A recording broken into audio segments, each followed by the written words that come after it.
Is there a motion? I'll make a motion, we approve. There's a second. So moved. Good. Motion has been made by Richard Jones and seconded by Emily Hunt Daly to approve the December 7th, 2021 minutes as presented. All the roll call. Yes. Yes. Richard Jones, Aye. Alicia Lundstrom. Ortiz. Aye. Yes.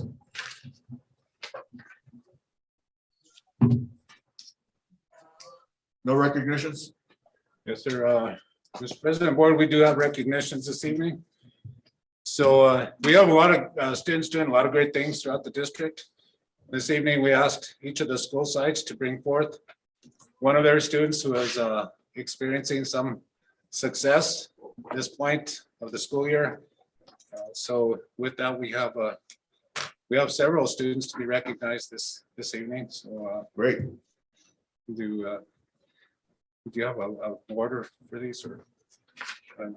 Okay, so let's we will have a volunteer. How about Ms. Griego? You want to start us off? Mesa View Elementary. Sure. Sorry about that. I want to recognize a student from our school. His name is Benjamin Apodaca, and his teacher is here, Connie Holden. She would like to speak about this great student. Thank you. Okay, I am Connie Holden, and I'm very fortunate to be Ben's teacher this year. He's an amazing student, not only academically, but just all around, good-mannered. He's kind, he's helpful to everyone. He has kept a level 5 scoring on all testing platforms, which is amazing for a 4th grader. He has, as a classroom representative for student council, he has helped our counselor, Ms. Romero, prepare backpacks and distribute backpacks.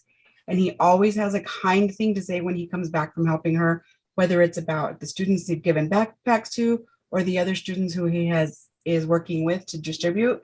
He's always smiling. I don't think I've ever seen Ben sad or in a bad mood at all. And he just makes everybody in the class laugh and smile. And I think that helps everybody's morale in our class. And I just want to say that, Ben, you are a great student. You're a great person. And I am very, very fortunate to have you in my class this year.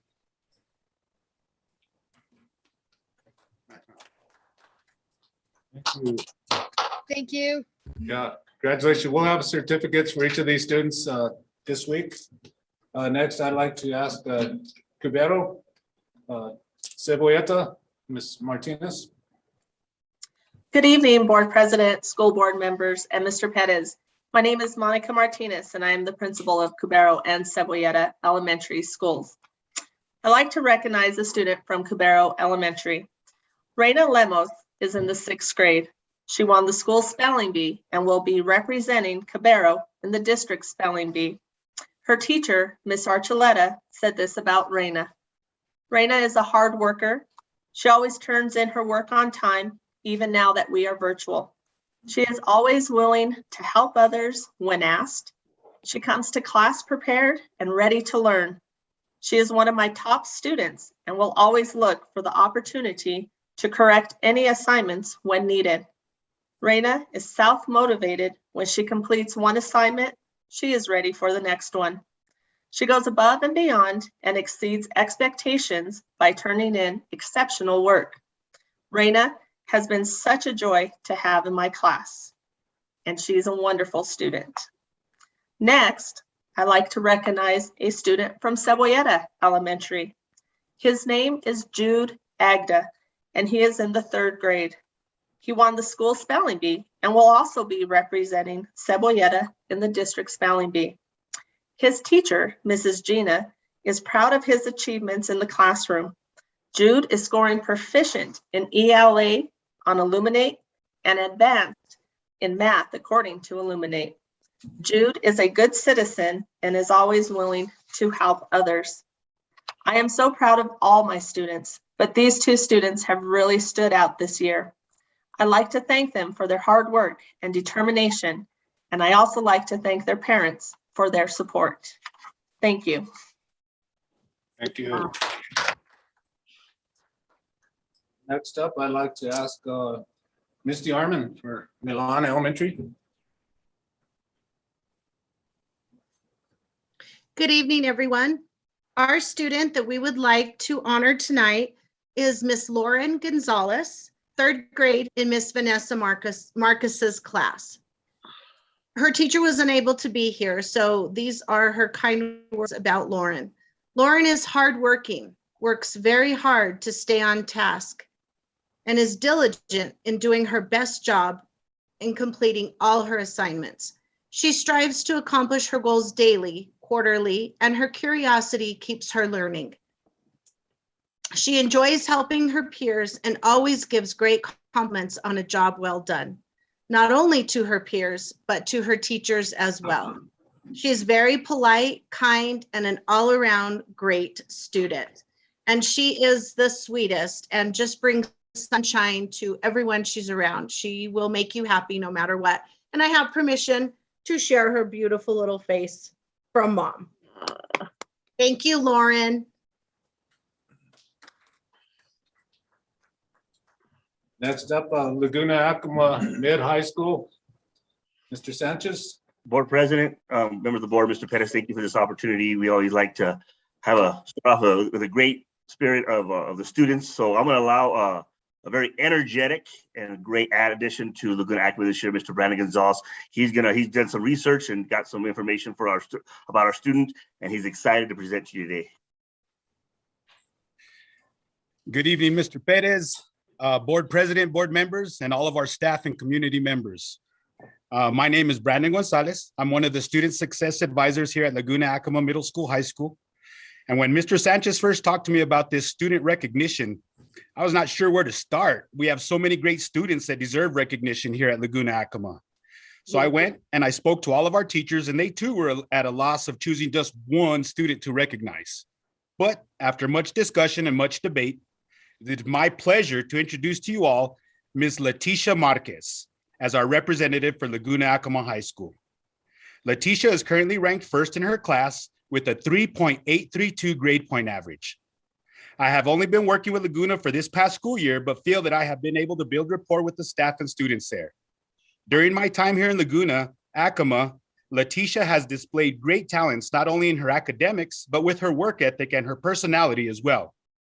Leticia is very responsible, dedicated, consistent, hardworking, and involved with her community. Leticia has great leadership skills, which will help her to achieve her goals of one day working in film animation. It is not just her academic skills that are impressive. Leticia's teachers state that she is a joy to work with because of her amazingly positive attitude and eagerness to help others. Her can-do attitude and teamwork skills are valued by her peers and all of the staff here in Laguna Acoma. We are all proud to have several students such as Leticia here in Laguna Acoma. Thank you. Thank you very much. Next, we have Mr. Miller, Blue Water, San Rafael. Superintendent Pettis, members of the school board, I'm going to turn this over to my instructional coach who's working on her certification to be an administrator, Mrs. Amanda Valdez. She'll introduce our students. Good evening, everyone. Good evening, board president, members of the board, Superintendent Pettis, and all of our community members. I am pleased and honored to highlight these two students from our schools and communities. From Blue Water Elementary, not only is Elisa McDonald an outstanding student, but she is an asset to the classroom and to our school. She is kind, dependable, and a hard worker. And she sets a good example for others to follow, not only in academics, but also in character. If given a task, Elisa willingly works hard with perseverance to complete it. Often taking her time, she goes above and beyond for whatever the rubric or whatever is required, whatever notes her teacher makes, she makes sure that that is all included. If she has any difficulty with something, she works on it until she masters it. She loves baseball and she plans to go to college, and she says that she wants to get through all of the hard stuff before the easier stuff. She plans to go to school for something, unsure yet, but something that's going to give her provide a good salary. She's very great. Next, I'm going to move on to San Rafael Elementary. Monica Rosellis is a stellar student. She comes from a home where her mom is a Spanish speaker, and she is fully bilingual. Monica's curiosity matches her drive for success. She is already actively envisioning her life outside of the school building. She intends to open her own fashion design business. There is no doubt that she will meet her goals. She has been able to increase her scores in reading and in math through her dedication to learning and precision to detail. She is helpful in the classroom and in the school community. Monica is a part of our student council, in which she gives freely of her lunchtime to help build a sense of belonging in our school. She is an excellent student and a valued community member. Thank you. Next, we have Early College High School, Dr. Eisenbart. Good evening, everyone. Mr. President, Superintendent, members of the board. The faculty and staff of Early College High School is proud to recognize Cheyenne Nanko as a student of merit. Cheyenne represents the ideals every Early College High School scholar aspires to be. In her 6th semester at ECHS, Cheyenne is ahead of schedule for her high school graduation and is on track to earn an associate's degree in pre-business at New Mexico State University Grants Branch. She maintains a 3.5 GPA at both Early College High School and New Mexico State University. While continuing her academic excellence, Cheyenne has also taken on a part-time job at a local grocer. She is active with her family in community activities. In her daily breathing the fire of our dragon, Cheyenne Nanko warms the hearts of all whom she engages with. She uses that fire to light the path toward her personal and professional future. Cheyenne polishes her innate talents with a superior work ethic and personal integrity. Early College High School is honored to recognize Cheyenne Nanko for this award. Thank you. Next up, we have Mount Taylor, Dr. Ayala on.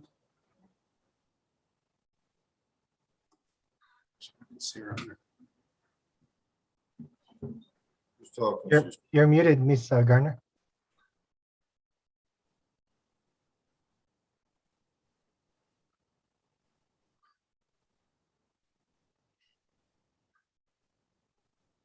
We're not hearing anything. She's still muted. You're on mute, Ms. Gardner.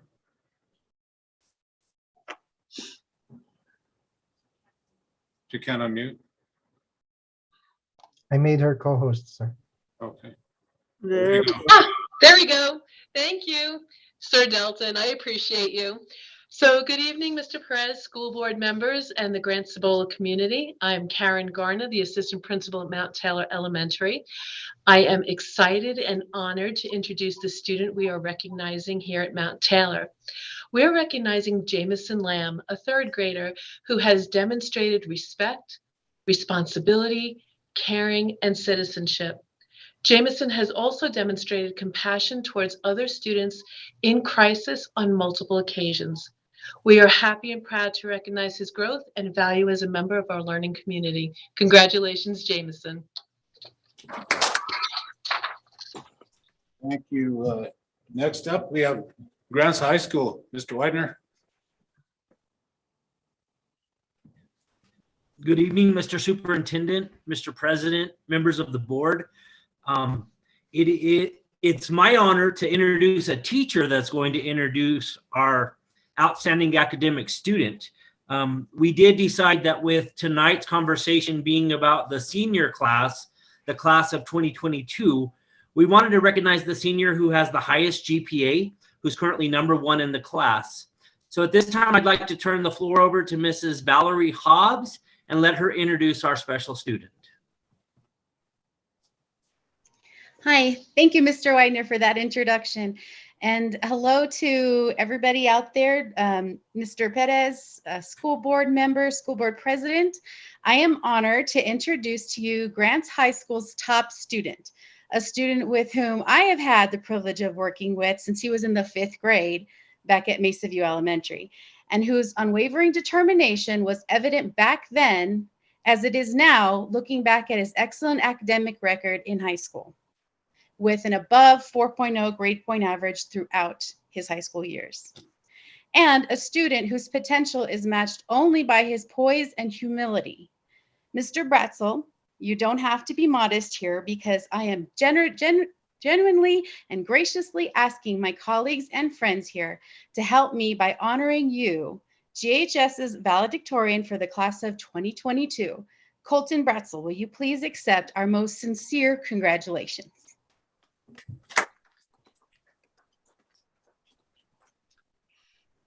Thank you. And next up, we have Los Alamitos. Good evening, members of the board, Mr. President, and Superintendent Pettis. It is my honor to recognize a student from here at Los Alamitos Middle School. Her name is Shardasia McNeil. She's an excellent student. Shar participates in everything that she does. She's always willing to help others and is not afraid to ask for help for herself. Shar is was a member of the 8th grade girls volleyball team and is currently a member of the girls basketball team. That's where she's at tonight. I don't know if her parents are able to log in or not, but she's competing at Rio Rancho Mid right now. Shar was also inducted into the National Junior Honor Society last May, and she continues to uphold the 5 pillars of that society. She serves as an officer in the organization. She continues to challenge her personal education through Miss Valerie Hobbs's GATE program here at the middle school. And through all of her extracurricular commitments and the continued challenges that we have seen through the pandemic, she has maintained a 4.0 GPA. And these were some of the words shared with us by one of her teachers, Miss Brownfield. Shar is kind, selfless, caring, and outgoing. She's a true leader, and we anticipate that the successes that we have seen from her are just the beginning. So again, congratulations, Shardasia McNeil from the middle school. Thank you. I believe that's it. Hope I didn't miss any schools. That's it. So thank you. Proud of everyone. Mr. President, that's what I have. Yeah. Board members, any thoughts or comments? What a great way to start a meeting, recognizing all these great students. Absolutely. Ron? I commend you all. Good job. Appreciate all the work you guys do with our students. Thank you. Richard?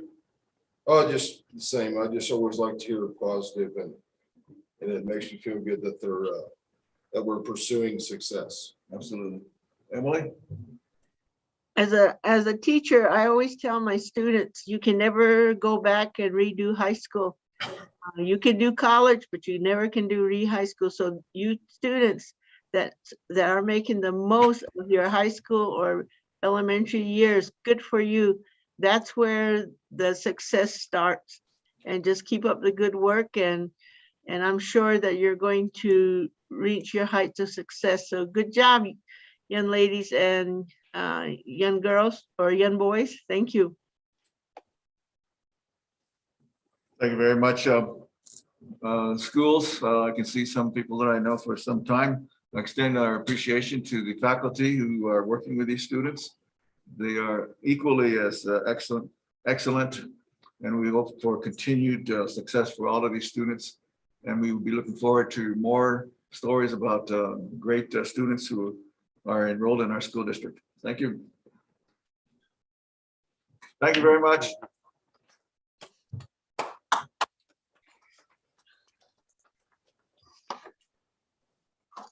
Mr. Pettis, do we have any citizens to address the board? Yes, sir, Mr. President, board members, we do have a citizen to address the board. Francie, Ms. Francie Lee would like to share with the board.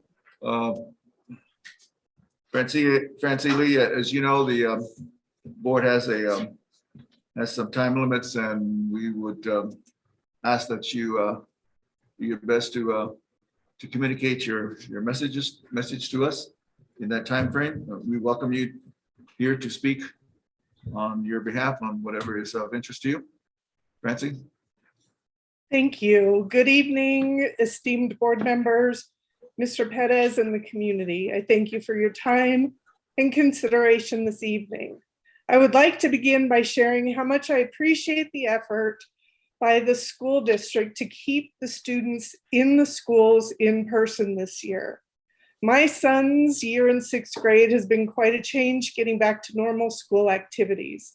It's been very apparent that the time away from school, socialization, and group and classroom activities has impacted all of the students' learning abilities.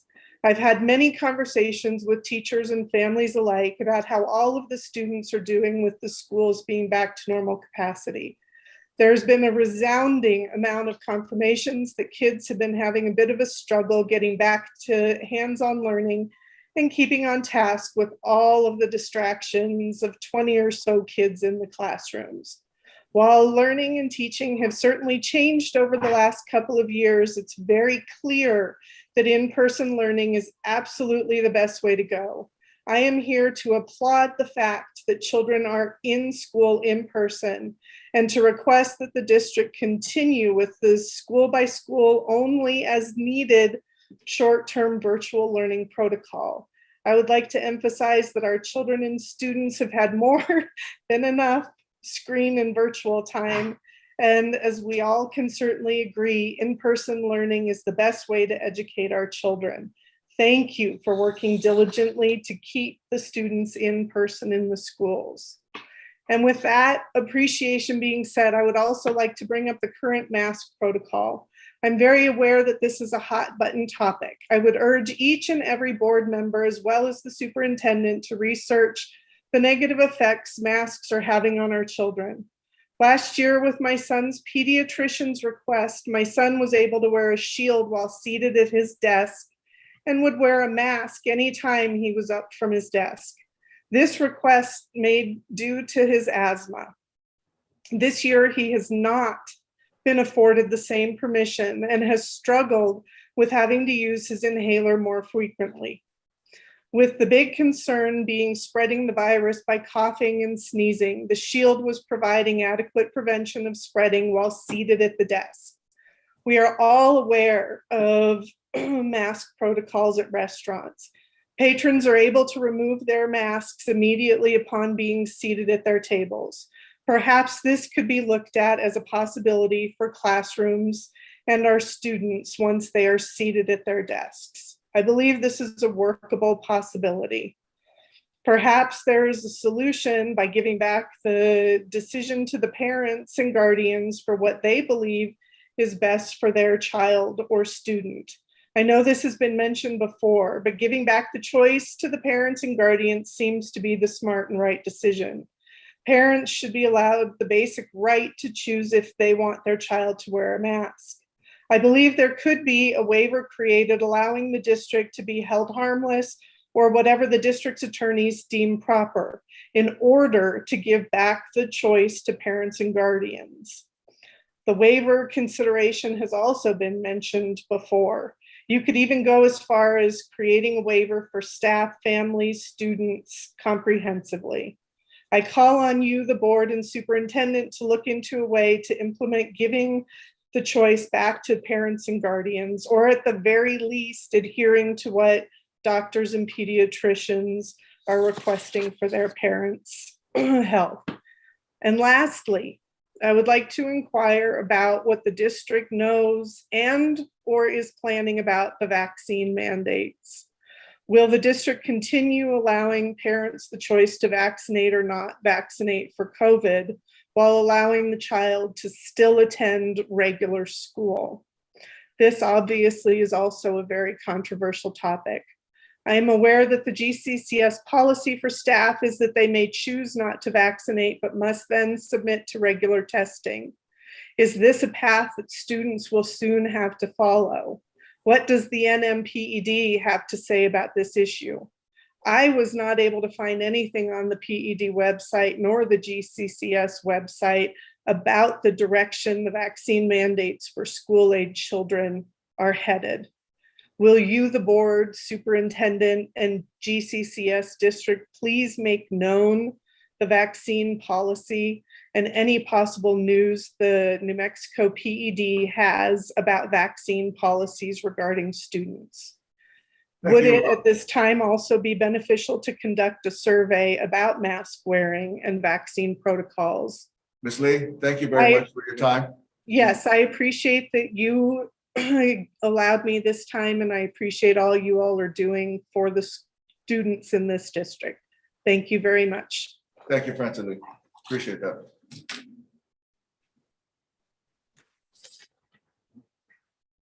Mr. Pettis, presentations.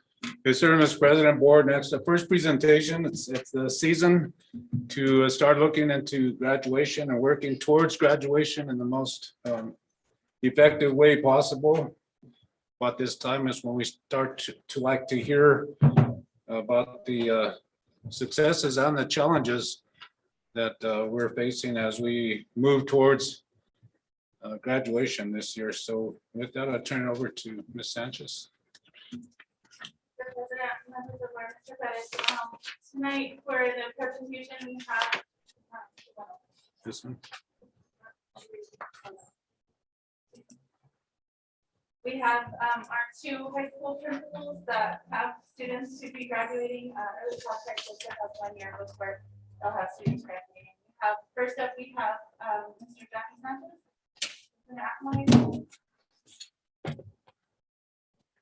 You download this one, didn't I?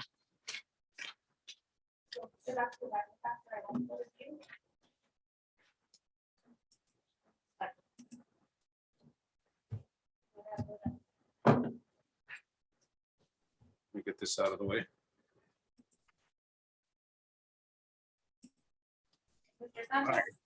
Okay, I couldn't hear there for a second. I kind of lost you. Thank you for this opportunity to report about what's going on with our senior class. As you can see there, we have 33 total seniors, 14 on progress monitoring. When we talk about progress monitoring, we mean that on different aspects. We talk about that they're either failed a class, they in the first semester, they failed a dual credit course, or they are working on extra credits because they did not graduate last year. What we've done this year is we have developed a academic graduation team, and that's going to start meeting this week. And that academic graduation team is to take those 14 students and start meeting with parents and our EWS team to see what we can do to make sure they stay on track. And right now it looks like we're on the right track. There are all 33 students look like they all have potential to graduate. Of course, anything can happen. And being the last 3 weeks of virtual really put a strain on our students. So our first priority when we come back on Monday, which is what we're hoping for, when we come back on Monday, is to allow students to re-engage with their teachers and to get caught up over that virtual time. We had students that did not have internet access, just like the problems we had in our previous year. They still presented themselves this year. So in order to make sure our students have the opportunity to be successful, to make sure they're re-engaged in classrooms after being gone for 3 weeks, those first 2 days of school are gonna be focused on student morale, having activities for that first week, and getting caught up academically with their teachers' expectations and maybe the assignments they might have missed. We want to make sure that by Wednesday, all the students are ready to go back on track as if those 3 weeks didn't happen to us. Looking at our demographics, you can see that 2 of the progress monitorings are 2 Acoma and 12 Laguna students. That's relative to our proportion of student population, and that's online with where we were last year. One of the successes that I would like to celebrate is we did have a student who did not graduate last year. He did not meet his expectations. And today he came, or yesterday he came by the school to get ready to get his diploma so that he can go on and start moving forward. All seniors have passed their core classes for the first semester. We had no failures of any math, science, social studies, or ELA courses. Less than 10 have failed dual credit course.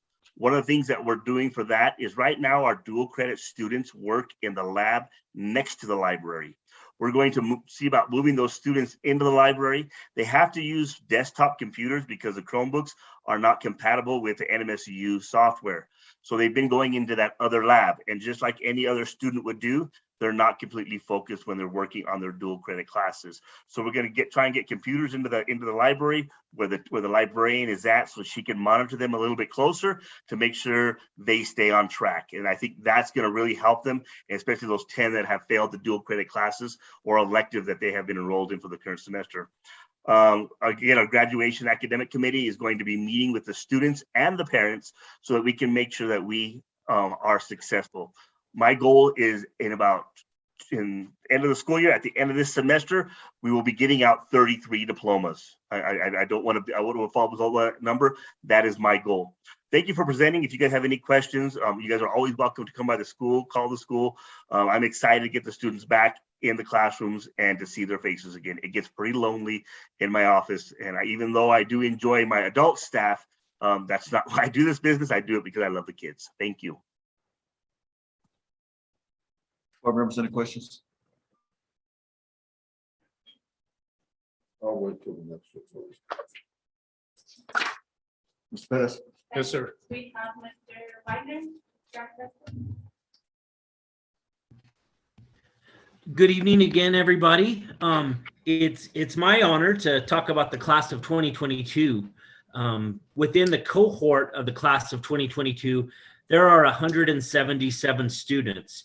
Out of those 177 students, some of them have just crossed the threshold of being a 12th grader. So they've just reached enough credits to become a 12th grader. As you guys know, as the Board of Education, you know that a student graduates with 26 credits through Grant-Cibola County Schools. They have to have 4 credits in English, 4 credits in math, 3 in science, elective credits, as well as 4 social study credits. Of those, they also have to have physical education and a dual credit. As Mr. Sanchez talked a moment ago, some of our students have struggled with dual credit. There are ways to meet that. You can take a college course. We have articulation agreements with New Mexico State University, Eastern New Mexico University, Navajo Tech, San Juan Community College, CNM, as well as we're working with Mesa Lands. So there are opportunities for our kids to get their dual credit classes. They also can take AP courses as well as honors courses. When you look at our cohort, it's 177 students. Some of them just became seniors in January. You look at our numbers, there are 10 students that are lacking the credits to participate in commencement in May. That means that they may have just become a senior, they haven't taken a dual credit, they haven't had the full year of an AP course.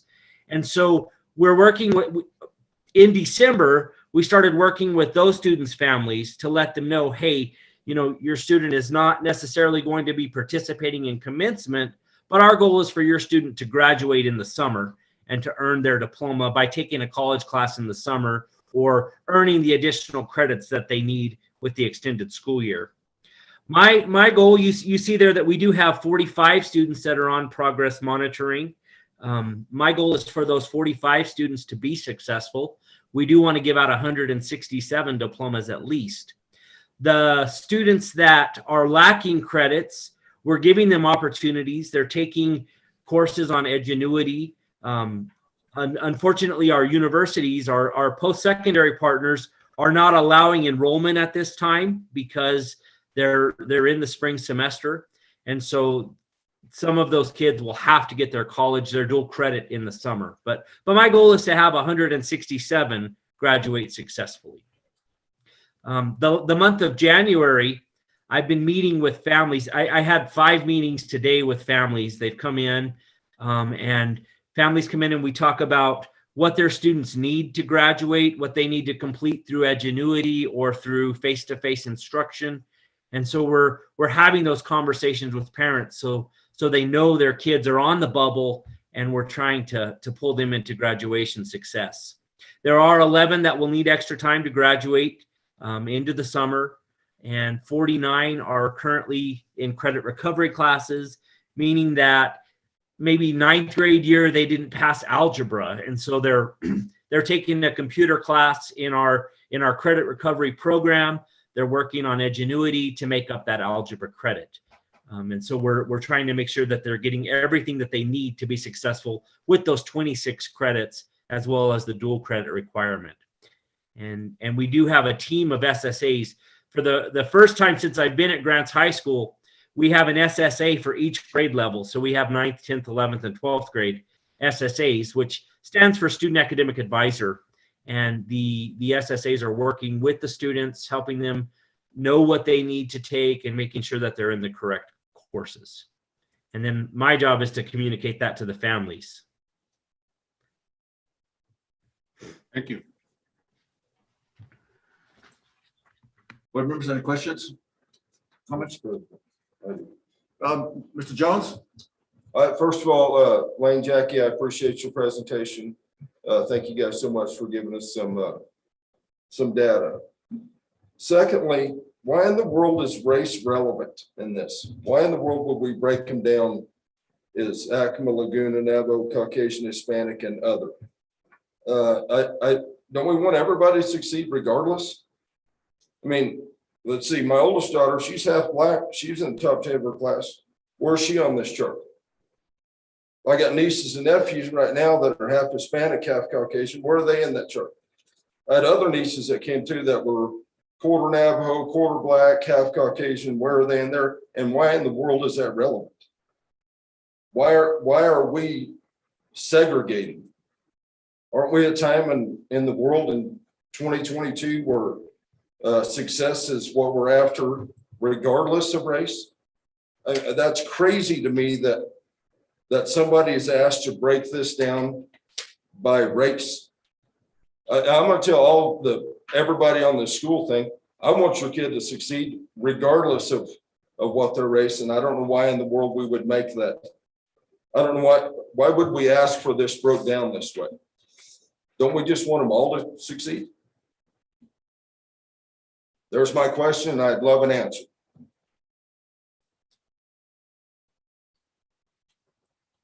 It's gonna be broken down the way that I was asked to do it last year. And so I presented it the same way that I was asked to do last year. No, it's fine that you did it the way you're. Why was it asked that way last year? I'm asking a question. Why is that any of that relevant? This year, last year, 10 years ago, 10 years from right now, are we as a school board just wanting every kid to succeed? I just don't understand why that was even asked to do. Please. So I'd like to just say, Mr. President, Mr. Jones, I think we have in many of our presentations as suggested in the last couple of years, we've been asked to break it down by ethnicity. I believe that part of the reason is that, Acoma wants to see how many of their students are graduating. Laguna. Okay, but being asked by who? That's what I'm asking. Mr. Jones, who asked? Mr. Jones, he's answering your question. Okay, I'm sorry. I'll rebut. I'm sorry to cut you off, Mr. Pettis. Really. So as you notice in many of the presentations, we have been breaking it up by ethnicity. There's the times that we haven't broken it down by those sub-pops, we were asked to do that, go back and redo it by ethnicity. So. Okay, yeah. No. Okay, I didn't mean to cut you off. Asked by who? That's where I'm going. Who makes that ask? Who is they out there that's asking, that are asking?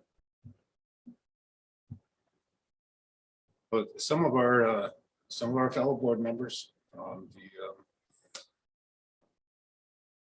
know that the our stakeholder groups are constantly asking Yakima, Pueblo of Yakima, our partners at Laguna ask for this information all the time. So that's why we do it. Thank you for the answer. Would you like another response? Sure, I genuinely just asked a question. Absolutely, I want another response. All right, my turn. One of the problems we've had historically in this school district and many other school districts is the lower graduation rate of our minority students, particularly of our Native American students. All right. Okay. Therefore, it's in our best interest to make sure that we acknowledge and recognize the extent to which we are succeeding in trying to ensure that those students are, we know which students are having a more difficult time. And if we were to go back and examine the data, it would clearly say that. Secondly, the academic achievement of our minority students, our English learners, and our Native American students has been also historically lower. It's incumbent upon a school district like ours that has a significant population of Native American students that we recognize that there has to be an extra effort for us to recognize what are the rates of performance that these students have, so that we can understand whether or not we are succeeding with them. The stakeholder groups have every right to ask these kinds of questions, to ask the board to make sure that it is paying attention and is addressing the needs of these students in a successful manner. And so this is a reason why, a legitimate reason why we need to know those things. It basically tells the board that it is paying attention to those students who have greater needs historically. Okay, I have a reply, and thank you for your answer very much. Thank you. I understand that the stakeholders are asking, but who's the stakeholders for the Hispanic kids? And I want them all to succeed. I see how we're breaking down. Who's the stakeholders for the others? And how do we clarify other? See what I'm saying? No, I don't understand. You don't understand? Who's the, all right? So we've talked about our stakeholders, okay? We've talked about the Yakima tribe, we've talked about the Laguna tribe. That's our stakeholders that we're talking, and we're talking about minorities. Okay, and you said it yourself, where minorities are struggling, and they're so in this chart right here, who's the Caucasian stakeholder? Because they're a minority. I want to know why in the world we don't want them all to succeed. I mean, I think we all do want them to succeed, but when you break it down like this, it seems to me like we're worried about some and not worried about others. And I want to worry about all of them. I don't see this chart saying that we're looking at all of them. No, I know, but we're what your answer was, looking we're at all looking of at them. a few. We're looking at all of them, as you can see. Nevertheless, the board needs to recognize that it has to be aware of those students, those groups, those minority groups. That's what Yazi Martinez told us, is that there are populations of students who are distinct, and the Native American students in this district, we cannot challenge the data. The data tells you, the board, that these students have not been as successful as they should be. The stakeholder groups, the tribes, are very concerned about that. And so they have every legitimate right to ask us those questions. Now, when it comes to the focus of the board looks at all students and desires to have them succeed. Nevertheless, we must, as a school district, always find those factors that are seemingly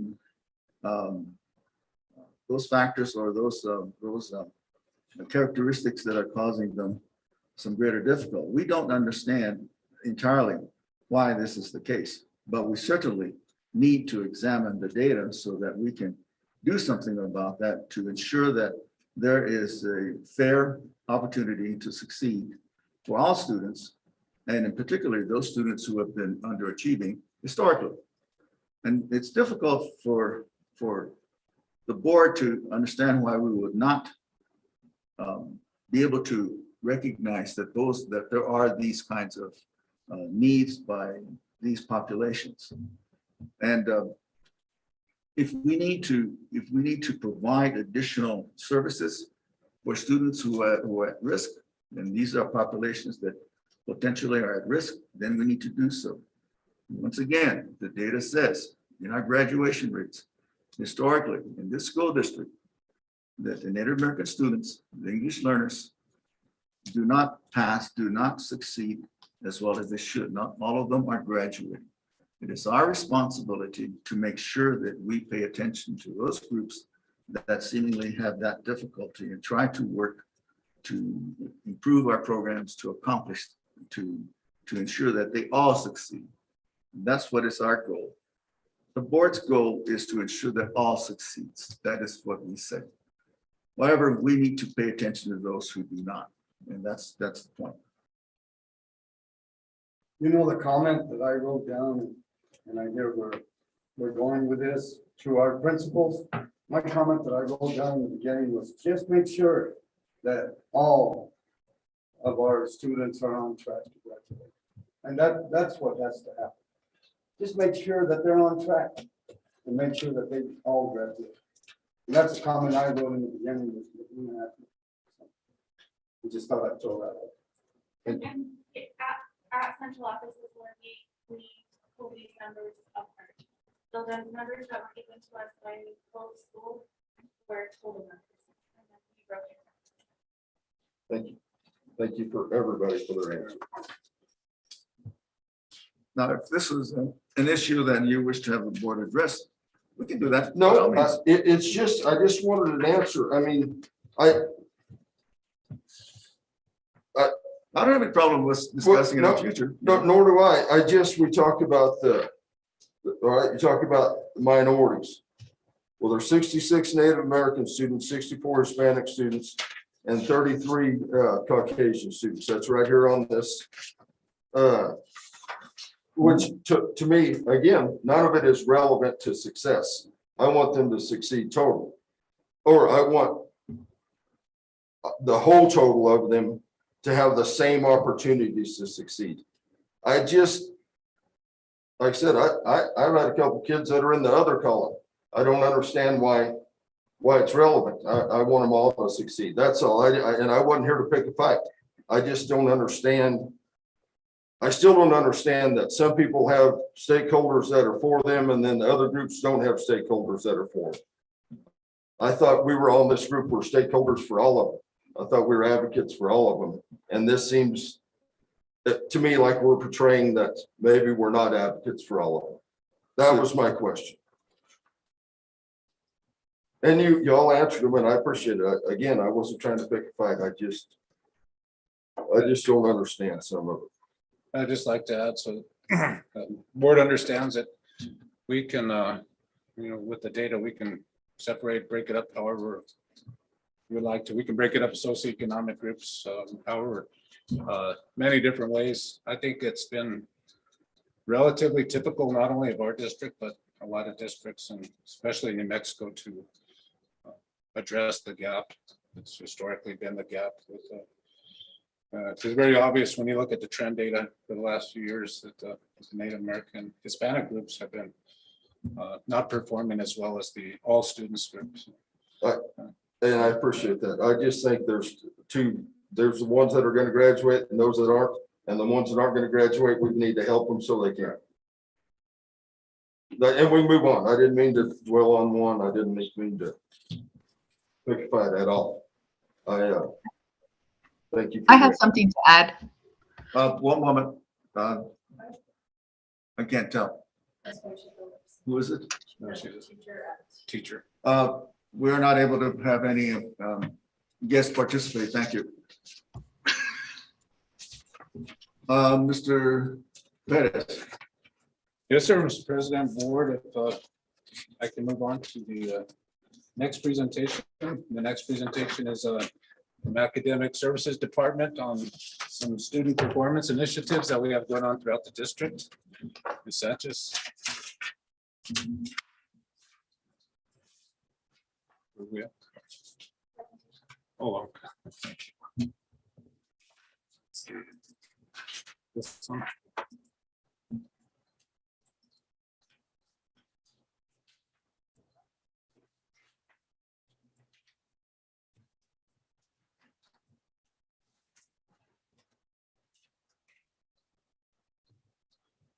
President, members of the board, Mr. Pettis. Tonight, we're going to share some of the progress that we've made.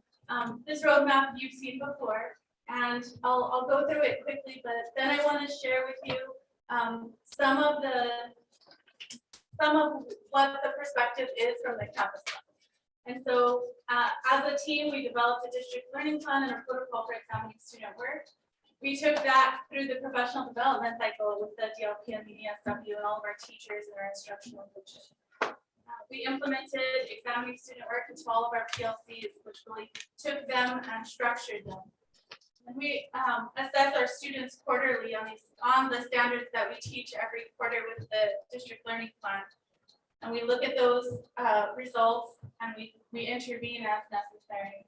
And then we continuously support our teachers with interventions and standards-based instruction planning. And so I've told you about this several times. We've seen our Illuminate assessment data, but I wanted to give an opportunity for some of our instructional coaches, some of our principals and our teachers to share with you their experiences through the process. And so for standards-based instruction, I have Miranda Barajas, an instructional coach, and Jennifer Griego, a principal, to share. Miranda, if you want to go first, to share a little about standards-based instruction at the school side level. Thank you, Ms. Sanchez. Good evening, Mr. Board President, board members, and Mr. Perez. Standards-based instruction has been the focus of GCCS, and the instructional coaches have played an important role in overseeing the full implementation of it through the district learning plans and the examining student work protocol in PLCs as directed by Mr. Perez and Ms. Sanchez. The instructional coaches run all of the PLCs with the support of site administration. The PLCs have played an extremely vital role in making sure we are in compliance with standards-based instruction. Having a common learning outcome as outlined in the DLPs has brought the grade levels together as well as the district together in terms of instruction. Every standard has a unique learning outcome that the entire district follows. So when we are examining student work, we know what mastery of the standard should look like. And in turn, we are then having meaningful conversations with our teachers about the standard, and we are able to make sure what activities and tasks in the classroom and that they are aligned to grade level standards and that they build upon the students' prior skills and knowledge. We are also able to target students who need enrichment or intervention with an individual standard through examining student work and data dives with iStation, Illuminate, and RMAssets. As coaches, we are able to bring our individual PLC conversations back to our weekly coaches meetings and discuss them as a team to create action plans if needed, which also shows unity in the district because we all share ideas and insight with one another. Thank you. Ms. Griego?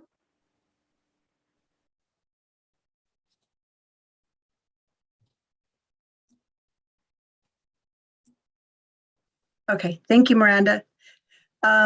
Board President, board members, and Mr. Pettis. I agree with everything that instructional coach Ms. Barajas has mentioned. From the academic perspective, there are changes that are occurring, and all of these changes are positive. PLCs, again, are fun, where our teachers are collaborating among grade levels. Teachers are feeling supported, and they are not afraid to ask the critical questions about certain standards, such as, what is this standard truly asking? What am I supposed to ask my students to master at the end of the day? Where do I find a resource? How can I bump up the rigor with this standard? We are also asking our teachers for expectations. that are evident across grade levels and subject areas. This year, using the DLP, it has supported our mastery for expectations and standard understanding a lot more than we have ever done. Thank you, Ms. Gray. Thank you, Ms. Barajas. Next, we have our examining student work protocol with the teachers and the instructional coach, along with the administrators. All of our administrators have been in PLCs regularly. And this is, once again, made a big difference. And so we have Ms. Amy Cameron, an instructional coach. We have Melanie Bratzel and Debbie Hicks, which are both teachers. Ms. Cameron, did you want to start? Sure will. Good evening, Mr. Board President, as well as board members and Mr. Perez. You know, what an exciting time to be a Mesa View Viking. You know, I've taught all my career here at Mesa View, and we were just waiting for something as simple as this DLP to land in our laps. I feel in our PLCs, this DLP has made our teachers and our students' lives so much more easier and successful over here at Mesa View. Our focused conversations in our PLCs around the DLP are so rich with rigor and understanding and collaboration. The morale at our school is 110 times better than it's ever been since I've been here. And we are all a huge team. It's like we're going down with this ship, or we're going to rise with this ship.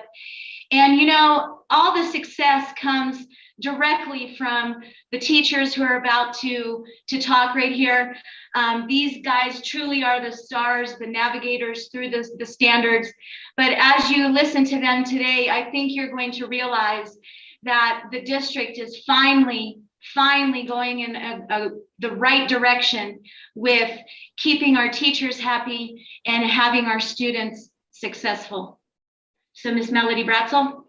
Hi, everyone. Thank you for this opportunity to speak tonight. I will be totally honest with you. At the beginning of this year, actually before the year even started, we were teaching K-5 plus, and I was trying to navigate through the DLP and trying to plan my year, and I felt overwhelmed. I was like, what do I do here? Where do I get this resource? How do I do this? And change is difficult, especially when you're an old teacher like I am and you've been doing it for many, many years.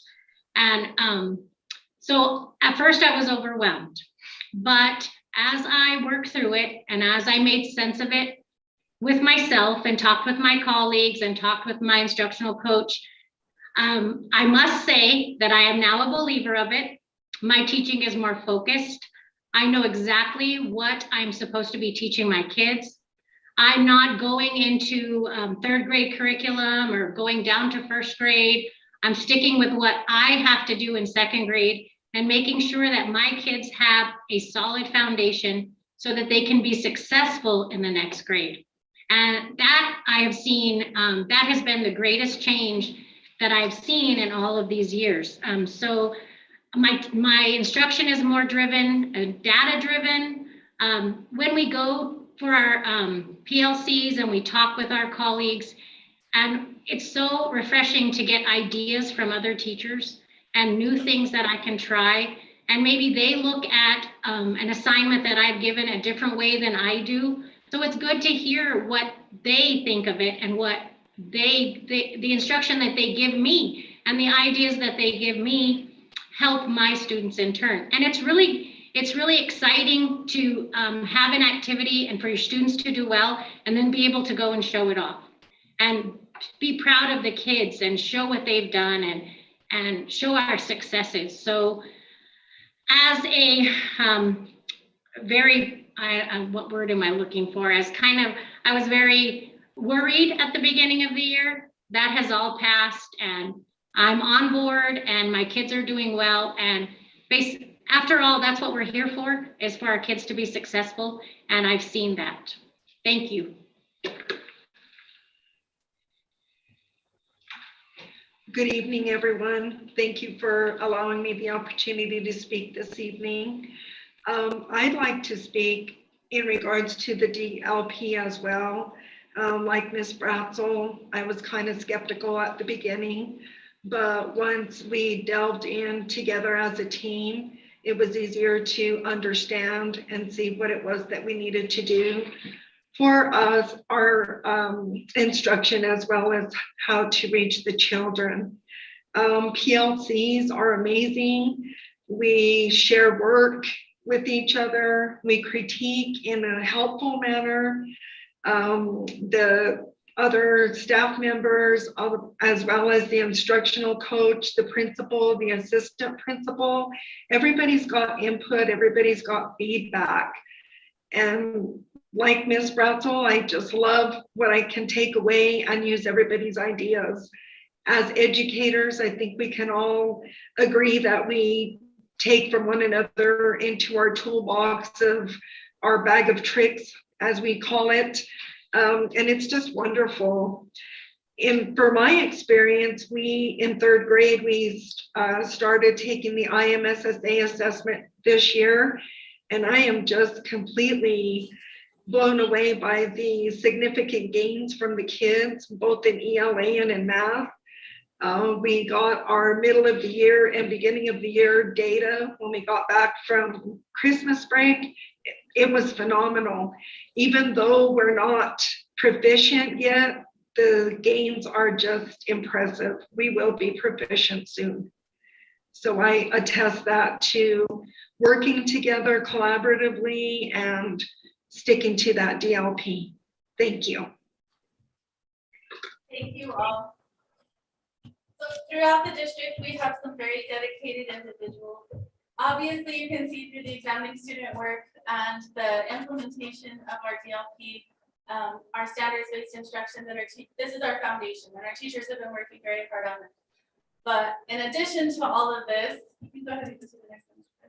We have some celebrations for students that are extracurricular, and not just athletic extracurricular, but academic as well. So Grants High School had 31 students participate in the UNM math competition this year. 9 of those were freshmen that made it to the second round. And I'm waiting for Dr. Gutierrez to send me some results and updates on that. And so that's very, very exciting.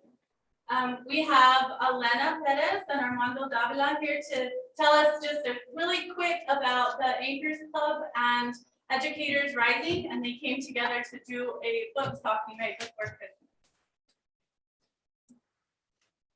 Good evening. I would like to hand this over to my peer, Armando Davila, to start us off.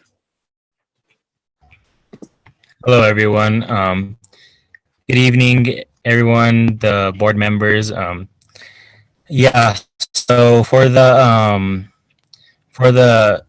stockings, during the month of December, for the year of literacy, the Anchors Club made a campaign to put book into stockings with treats attached to them, and we would hand them out to kids during lunchtime in the cafeteria. And we also handed out books to kids in basketball games, and we also put whatever left over underneath a Christmas tree in the cafeteria for students to pick out a book whenever they need it or just whenever they want to.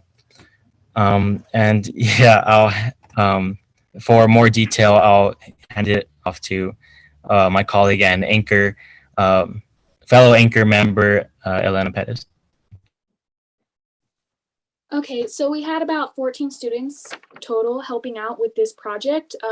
The Anchors members, as well as the Education Rising members, helped donate the snacks that we provided, and the school donated the books that we gave out. And we gave out a total of around 500 books, so it was very successful. Thank you both, and thank you for your efforts. I received a email from CYFD thanking you for your donation for some of their kiddos too, so thank you. Next, we have Ms. Felicia Phillips, and she's gonna share about an ongoing STEPS challenge at Milan Elementary. Good evening, everyone.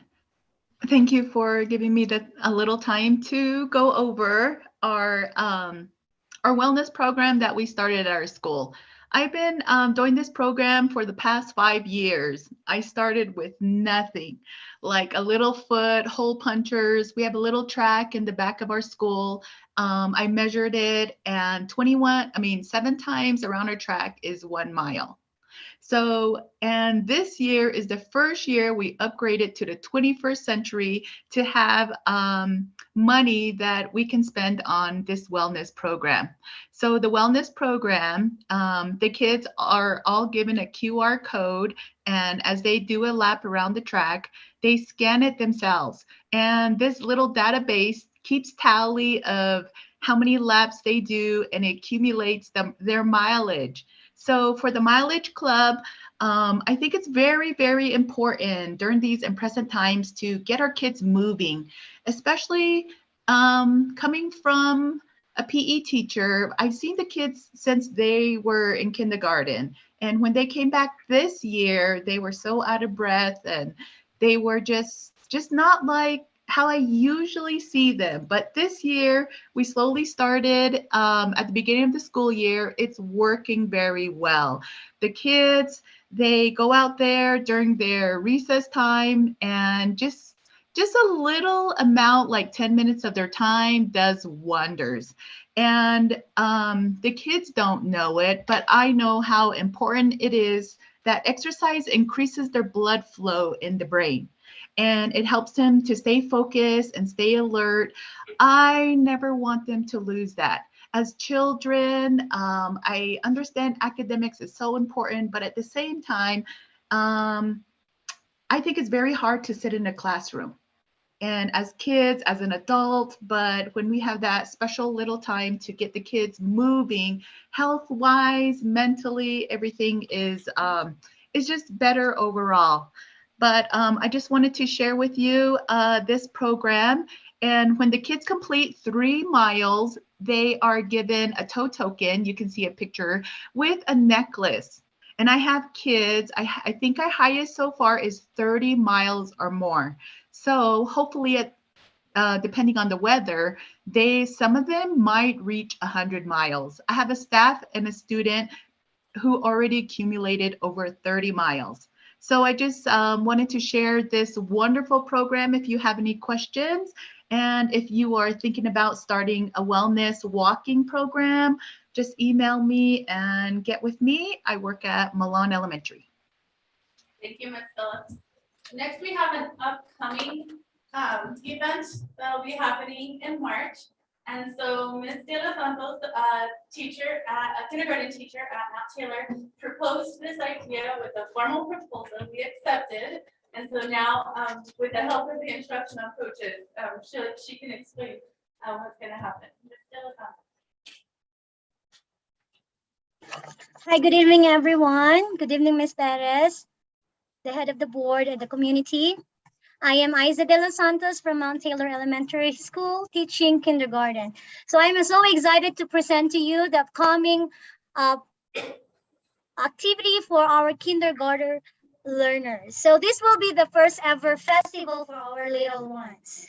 So it's a new for everyone that this festival will gonna showcase the potential of our kindergarten learners to boost their self-confidence and self-esteem, and to enhance the quality of the standards, and especially for the 5-year-old kids, to ensure the physical, social, emotional, intellectual personality of the young learners. So the main objective of this festival is to develop the students' cognitive domain through problem solving, critical thinking, and reasoning through our first category, that is mathing. So it's like a math quiz for our little ones. Second is to enhance their fine motor skills, hand and eye coordination by doing this 2 categories: draw and tell, creative storytelling, So there are 4 categories for the festival. We have a mathematic, creative storytelling, coloring, and draw and tell. So for these 4 categories, we can see how the kids perform, how to build their self-confidence facing other people while they are little ones. We will gonna train them to be more compatible and globally competitive. And one more thing, that this festival will encourage every. You're muted. You just got muted. Sorry. Okay, so this festival will encourage every little kindergartens to participate. So they were gonna do a school-based kindergarten festival, and whoever gonna be the winner in their school-based, they will gonna present. They will be their participants for the district kindergarten festival that we're gonna do in the library, and it will be on March 16th. I hope everybody will be excited for this upcoming activity for our little ones. And thank you for the opportunity. Thank you. I get to be a judge for creative storytelling. Oh, Wow. it's exciting. Next, we have Breaking the Silence, which is a program that was brought by Tasia Martinez to, we're kind of doing a pilot with this, Blue Water in San Rafael. Ms. Armstead, are you with us? I am here. Can you see me? Yes. Okay. Hi, everybody. Board President, Superintendent Pettis, school board members, and fellow community members. Good to see you all. So yes, I'm at San Rafael and Blue Water, and Breaking the Silence is actually a nonprofit in New Mexico that's funded by grants and the Department of Health.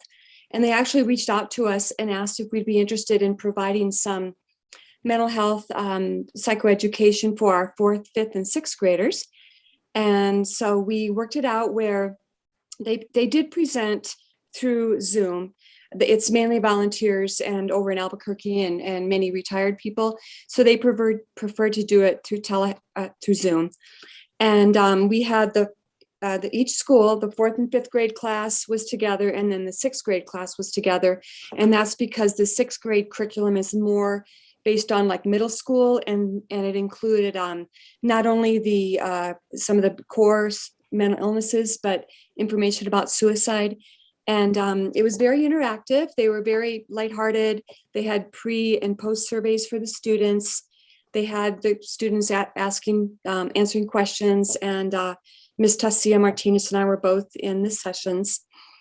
And so it was basically an introduction to depression, anxiety, attention deficit disorder, and just kind of a touching the surface of like substance abuse disorders and psychotic disorders, but trying to help the students to understand, how we need to be concerned about this, just as we are about a physical health. Like, if somebody had cancer, would we say, well, just get over it, So I thought it was very worthwhile, and it was 2 45-minute periods over in 1 week for each class. And we're hoping that maybe more people in the district, more elementaries and maybe junior high would like to do it. And they also have some special programs, for example, for the LGBT community. And so I think the bottom line was that, from what I gathered from the survey, the students got out of it, is that they need to recognize that it's important if they're not feeling well emotionally and mentally, and to reach out to someone trusted and to get help early. And just as Ms. Phillips is doing an awesome job at promoting physical, activity and health for a lifetime, I think we need to do this with our children for overall health, and help them to understand and to continue to learn about mental health and how to take care of themselves. So thank you for your time. That's about it. And finally, this is the last one. We have Mini Science Olympics. Ms. Coca-Cola from Laguna Acoma is a science department head and teacher there.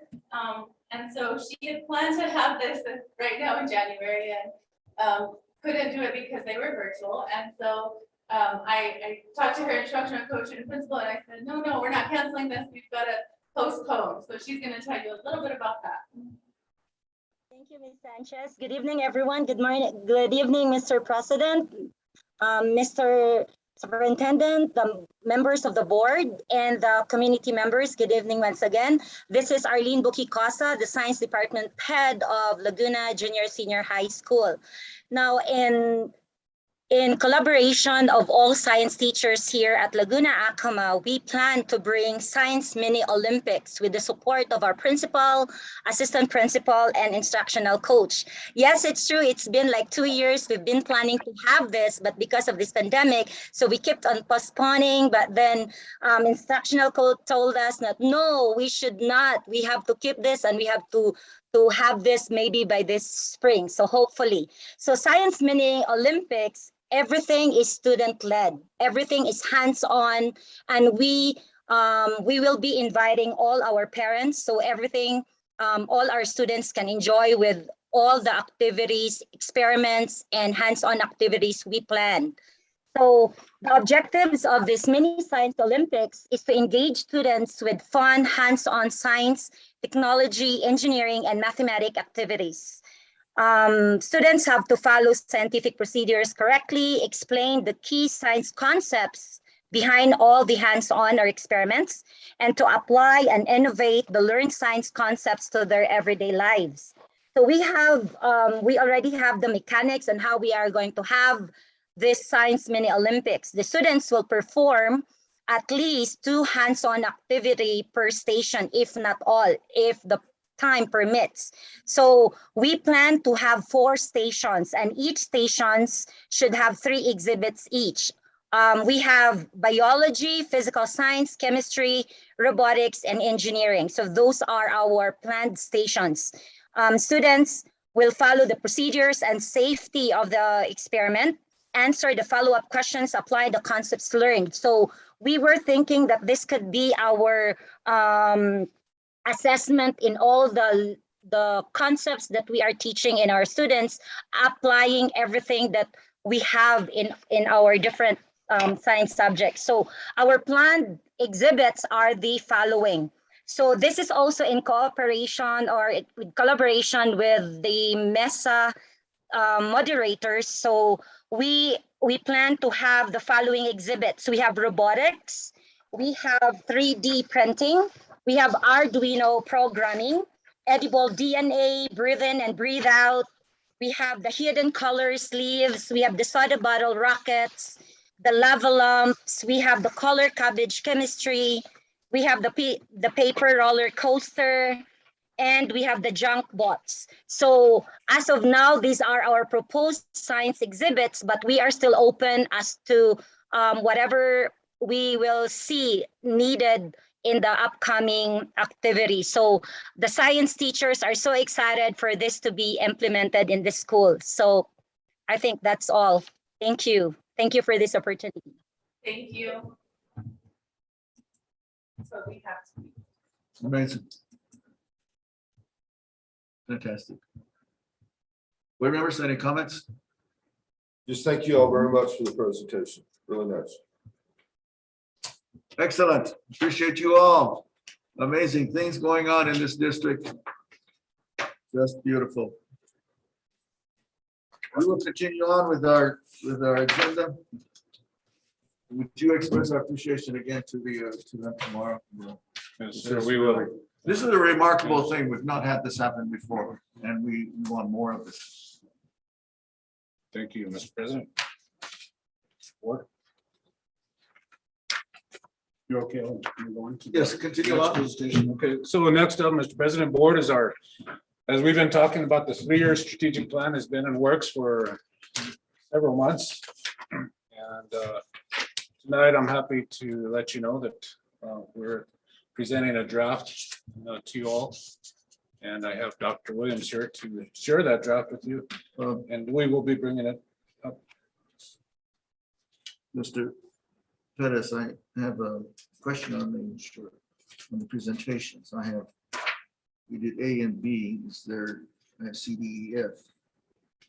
C, we're on C. A, B, and C. Wait a minute. Okay, And a strategic, 3-year strategic plan. okay, all right, I got it. Thank you. Mhm. Go So, ahead. so 3-year strategic plan, Dr. Williams. Good evening, Mr. President, members of the board, Superintendent Perez, members who are watching along. I do have a PowerPoint presentation and I don't know who's going to push that up. So does somebody have that? There we go. Yep, that'll do it. Thank you, Mr. Martin. Dr. Martin. Awesome, thank you. So again, this is a 2022 to 2025 strategic plan. I'm basically going to go through this. It's a 44 page document. I'll try to make it as painless as possible. And please, if there's any questions or any edits or amendments, please let me know. This is your plan. I'm open for any suggestions so that we can get it right for you. Next slide.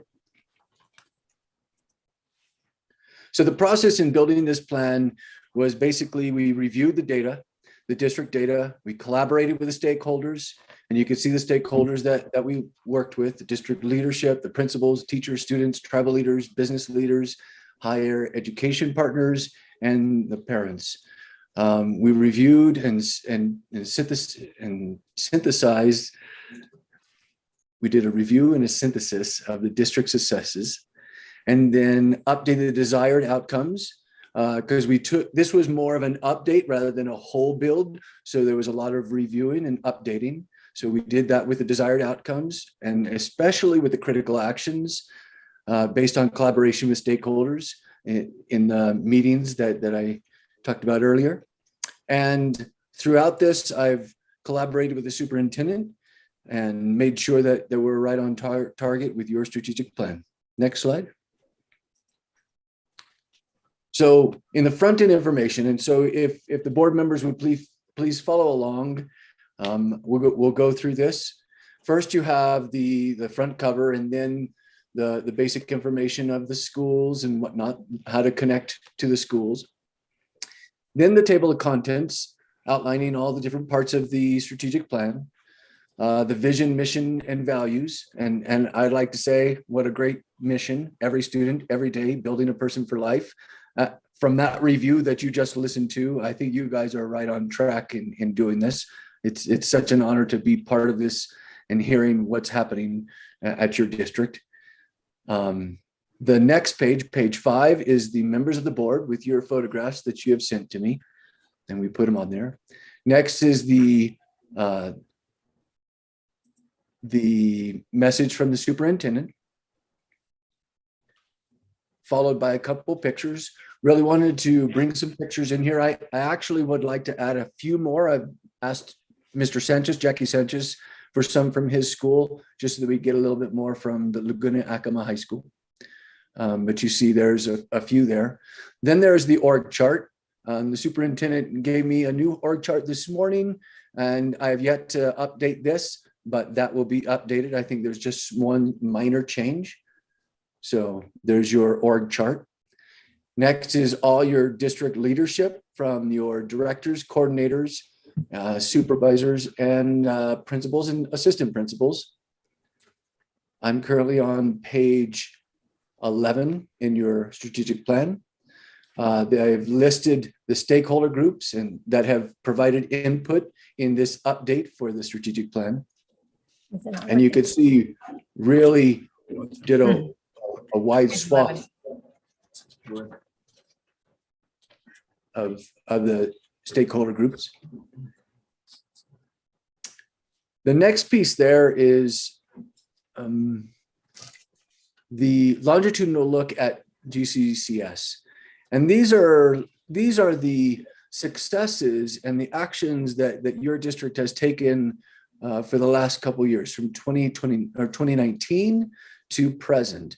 And so this should be no news to you, but it's sharing with the community all the great and wonderful things and impactful things that the district has been doing. So you have an academic piece, technology piece, facility and operations piece, budget and finance, human resources, student support services, and then even legislative success on that. Right there, Dr. Martin, that's where we are. Thank you. Next would be the district data. And so a lot of this information is not new news to you, especially when it comes to ELA and math proficiencies due to the state assessments have not been universally taken for your district. So there wasn't enough data from 2020 and 2021 to be included in this strategic plan. And you see a footnote there at the bottom of each of those tables on page 16 and 17. And board members, please let me know if I'm going too fast. If you want me to slow down, I would be more than happy to. On page 18, you have data that is talking about iStation 2020 and 2021. Also, the end of the year and the end of the year for both of those in math and reading overall. Yeah. And then we have the 10th grade students who took the PSAT and the students who took the SAT, and shows some of their successes on page 19. On page 20, you have the attendance rate by subgroup so that different individuals can see how their subgroup is going, like just communicating how successful the district is meeting the need of all of their students. Even has a 3-year demographic graph there, so you could see how your district is changing or staying the same, and is basically staying the same, having slight fluctuations in student populations. Then on page 21, you have the graduation rates for the last 3 years, and you could see how those have changed. Some very interesting data there, and it looks very promising throughout your district in the growth of your graduation rates. Page 22, just a little photo op for Grants High School, has some great pictures to share that kind of shares your district from the high school level. On page 23, you have human capital. I'm on page 23. There's human capital. And this is basically what kind of employees you have. I gotta go back the other way.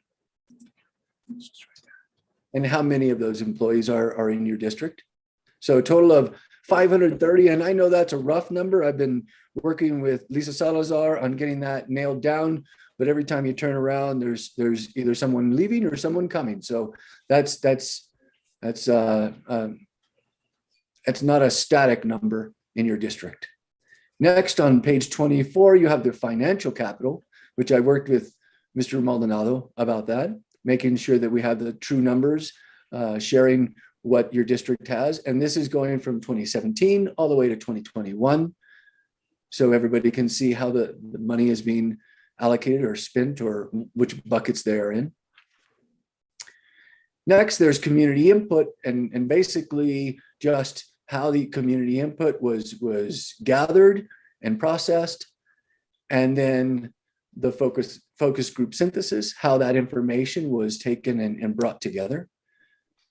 And you could see a couple bubbles or little colored squares there on page 26, kind of summarizing what the community and what teachers, principals, leaders, parents, students have shared about the district.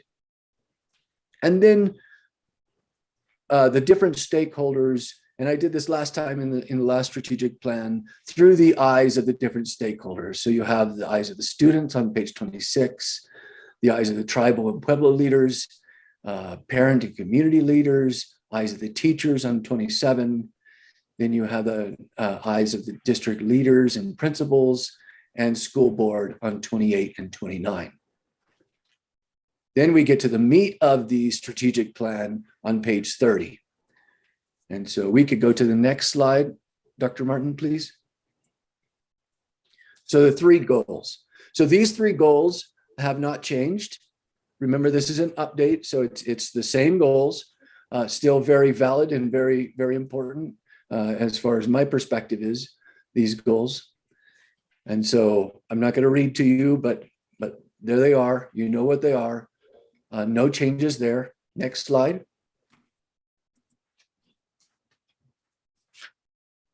On goal 1, so in your strategic plan, this is how it's laid out. Goal 1 is multiple pages. It's all about the academic excellence, the student excellence and academic achievement that recognizes your cultural diversity. And so that has a lot of critical actions, but these desired outcomes are what is desired to be seen over the course of time. So all third grade students read proficiently at grade level. All students K-12, and I'm reading it because these are a little bit different than the prior strategic plan. All students K-12 are proficient at grade level in every subject, so including everybody in your district. High school students are on path for graduation at every level. Middle school and high school students are on path to reach their college and career goals. And then all resources used for instruction are aligned culturally to the students being served at every grade level and to the standards. And so when you get to page 32 in your strategic plan, you will see a table, and this goal is going to be multiple pages of critical actions, people responsible, measures of success, and then the timeline for those critical actions to occur. And so you'll see, like, the first critical action is continue school-wide vertical and horizontal collaborative teams meeting during professional development days district-wide. The person responsible is the academic service director. And the measure of success is that school-wide vertical and horizontal teams meet as scheduled. And this will happen from March 2022 to December 2025. And I will give the board just a moment to look over the goal for the first goal, and all the critical actions. And so I'm going to pause right now so you have time to just look at it for a moment. And if there's anything that you feel that you want to question or add or do anything and provide some feedback, please do so. I'll give you a moment.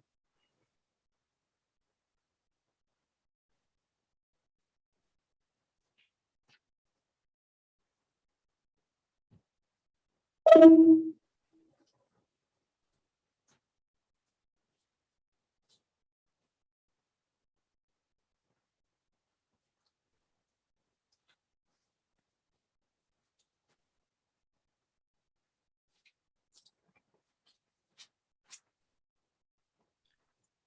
Mr. President and the Superintendent, if you would please give me a heads up when folks are ready, and I will continue. We're ready. Ready? Okay. Goal 2, we're on page 37 of the strategic plan, and that is to instill excellence in teaching and leadership. So you'll see those desired outcomes. Dr. Martin, can you go to the next slide, please? Thank you. So this goal hasn't changed. The desired outcomes have not changed. The big thing that have changed is the critical actions throughout this goal. So I'll give you another moment to take a look at that. And as you're reading, working with the district leaders, we've looked at those timelines, looked at those critical actions, made sure that those are realistic and doable. And we have the right people in those people responsible to make those items happen.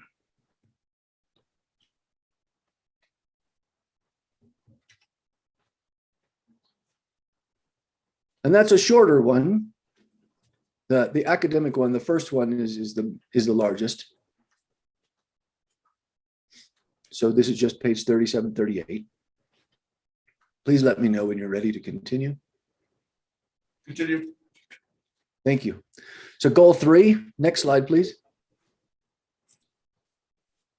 Goal 3, you have create a school climate and environment that is safe, supportive, inclusive, and respectful. This had a slight change to the desired outcomes from the previous strategic plan. The first one, the students and staff attendance rate, is at 95% or better. That's basically a best practice, a best target. When you talk to the NMPED and their attendance folks, 95% is the target where you want to go. Staff attendance should be at that or better to serve the students. The next item in this desired outcomes had a slight change. School personnel support struggling students to prevent repeated negative behavior. Instead of putting a percentage next to that, we decided that it would be better to be on the positive direction in the way that desired outcome was expressed. So that's the way that one came out. And I think the other two desired outcomes are the same. So I'll give you a moment to look at goal 3, critical actions. And that's on page 39 and 40.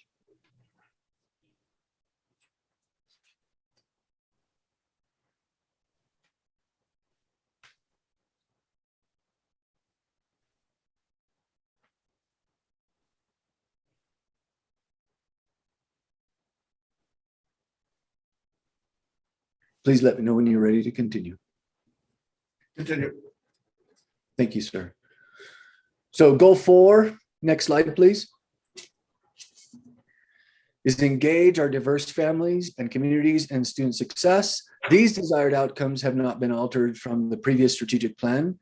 They're still very valid desired outcomes. And so I'll give you a moment to look at the critical actions for that piece. And this is on page 41, 42, and 43.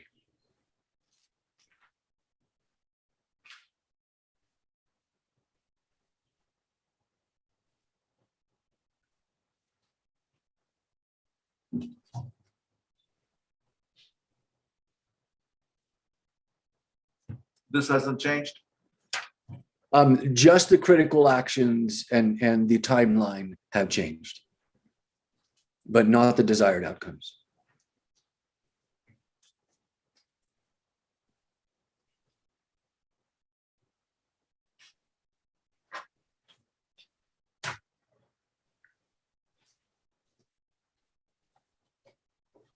All right, please let me know when you're ready. Okay, next slide. So I'm at that point where I am open for any comments, any concerns, any areas that you wish to address. I'm just reminding you, this is your strategic plan. I'm thinking it's pretty strong for your district, especially with the successes that were just shared with your academic side of things. But if there's any areas that you feel that need to be adjusted, please let me know, and we will work on it ASAP. Mr. Jones. When do we take action on this? Next board meeting at the. Like 2 weeks from right now? If the board, So- so please. So, and Mr. Williams, thank you so much, great job. But we having a new board member, you might consider, I mean, we did all these, there was 5 of us that did it in this in a retreat. She needs to have her shot at looking at this for a few days and then a shot of saying what she wants in there. Absolutely. So can we consider a special executive session between now and action time? Ms. Lundstrom, if you're interested, but you're looking at something that you didn't have a hand in and you should have a hand in. I'm just trying, don't you think she should? I think that we actually all need to rethink some of these things and use with your fresh eyes to this. You may review, you may bring up some points that we would be glad to hear. And I just don't want you to vote on something for 3 years that you had nothing to do with. Why don't we, Right, yeah, I appreciate that. Yeah, just to make sure that it's comprehensive. and actually hits what we are supposed to be about. Right. This is the roadmap for. Yeah, this is a roadmap that we're gonna have to base our budget on. Right. And like we talked last night, they're giving us to us I mean, he did a great job reading them, but you need to take it home. I'm not telling you what to do, but you ought to have the chance, to take it home. Study it. If you want to add some, because there'll be a final plan that will take action. So just start thinking about a meeting. I think we need to be Between now and prepared to schedule that this evening. Think about that. Emily, do you have any thoughts?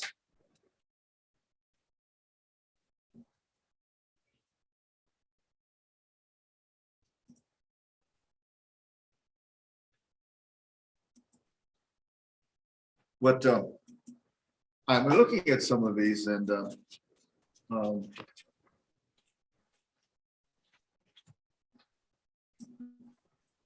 it's been about what? How long ago was this? 4 years. 4 years ago at least. Well, I just couldn't it remember. was We well were over 3 because we did it before we implemented the last one, and they're 3 years at a time. So yeah. it's been 3.5 years. So I think we need to make sure we understand exactly what it is that we're asking the administration to do, the teachers and the principals. And that is important for all of us to take a look at it. So I would suggest that we convene a work session to that's where I was going. review this together in a more less formal fashion.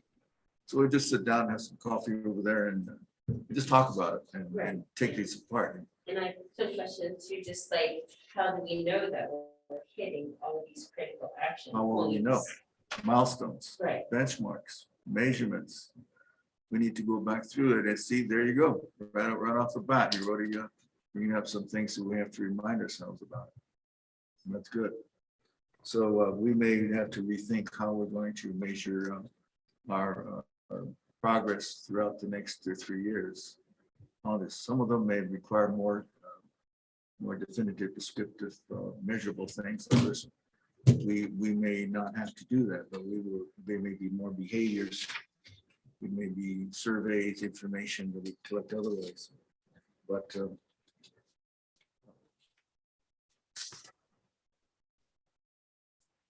it has to tell us, it has to tell the board and all of its activities in developing programs and prioritizing needs. It has to give us a foundation. So it's sort of like strategic budgeting. So you you start your budgeting process each year based upon what does your strategic plan say? What are those priorities? And then can we dig in? Is it enough for us to use as a basis for developing all of our initiatives and support? And if you look at the goals, there's a lot of what we've heard tonight that is in alignment with that. Excellence by students, and the discussion about teachers, instill excellence in teaching. We're starting to hear that. These are a lot of anecdotal things from them. We have what they have developed is PLCs, and they meet frequently. And I think that surfaces in number goal 2, right? Am I correct, Mr. Perez? Yes, sir. If I could, Mr. President, I'd like to do just a brief historical, just for clarity. Help us. So I think in about 4 days, I've been here 3 years. And so when I first arrived, it was actually Dr. Williams that helped us build the last 3-year strategic plan.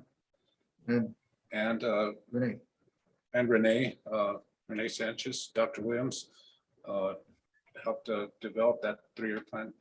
But I think the point I wanted to make is that 3-year strategic plan, we pretty much exhausted during COVID, because we had to, like, for example, the technology and the spending plan, that just the whole lay of the land just changed dramatically, so that we had to, instead of doing a 5-year plan to get all the students Chromebooks, that turned into 2 months or 3 weeks to get all the Chromebooks. So we had the strategic plan changed drastically.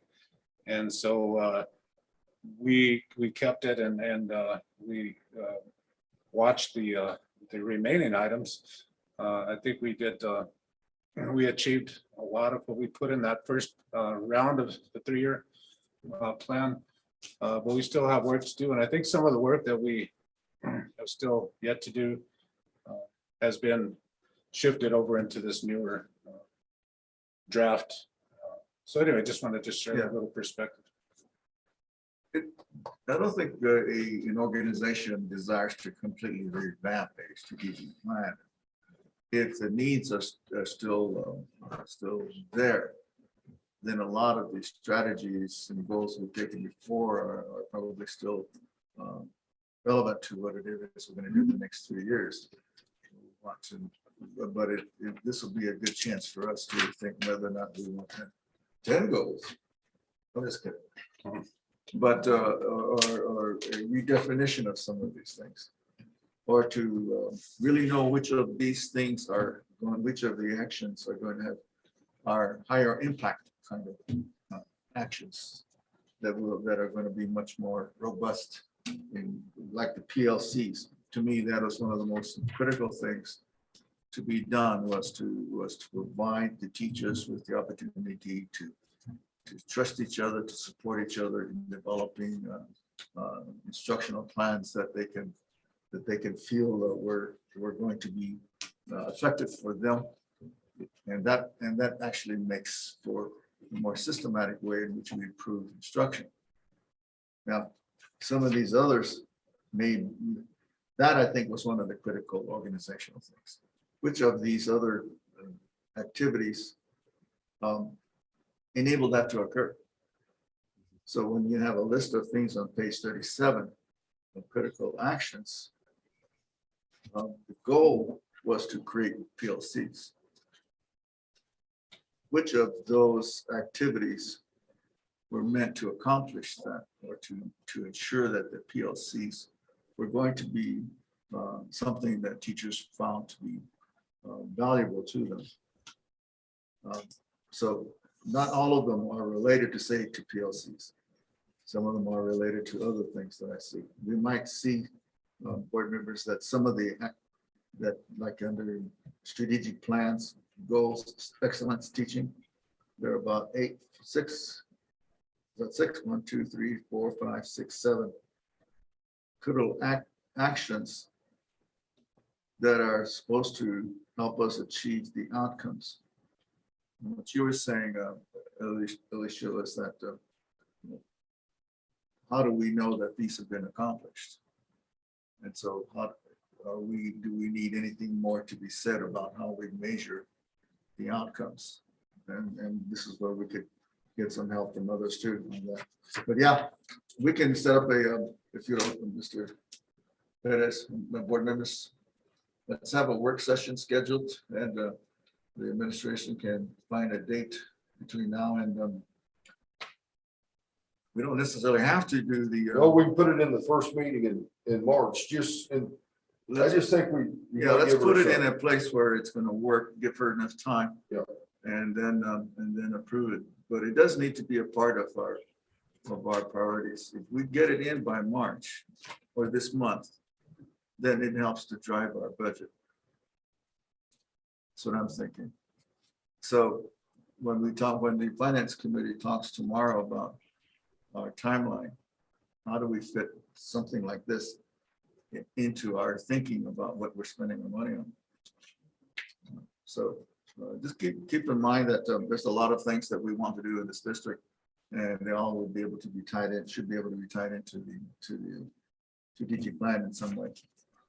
And okay. Anything else on this? So I have, Mr. President. Thank you for the presentation. You're welcome. Spoken. And It's such a pleasure to work with you folks. Please let me know how I can support you. Thank you. We'll get back to you on that. Okay, thank you. Action items. Mr. President, first action item, I do recommend that the board approve the adjustment to the contract with the increased daily rate for Employee Staffing Solutions, ESS, which is basically our substitute positions. So that's the one that you discussed with us the last time. Okay. I believe the last time we talked about the minimum wage with the classified staff. This one is for substitute. This one's for substitute. All right, so let's have do you want to discuss this or do you want to discuss it after we make the motion? Motion second. Okay, is there a motion? I make a motion to approve. Is there a second? Second. Okay, there's a motion made and seconded. Let's discuss what this is. Well, let's ensure we have enough information on this.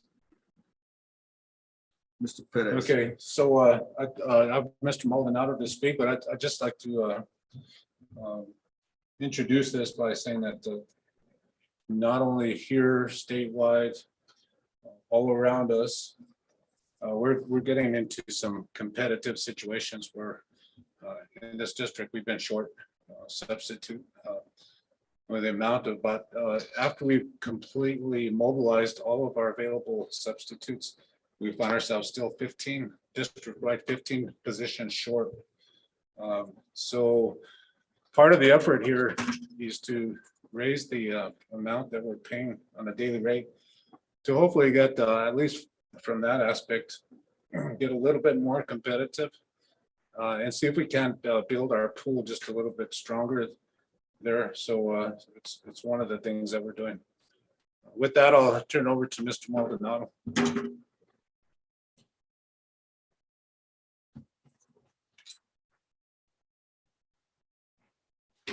Or you're on mute. Or you're not on mute, but we can't hear you. Still can't hear you yet. Are we on mute? No, we're good. It doesn't show that you're on mute, Steve, but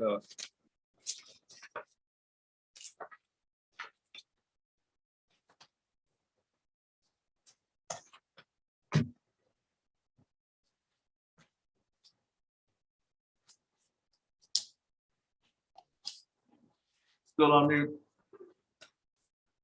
he's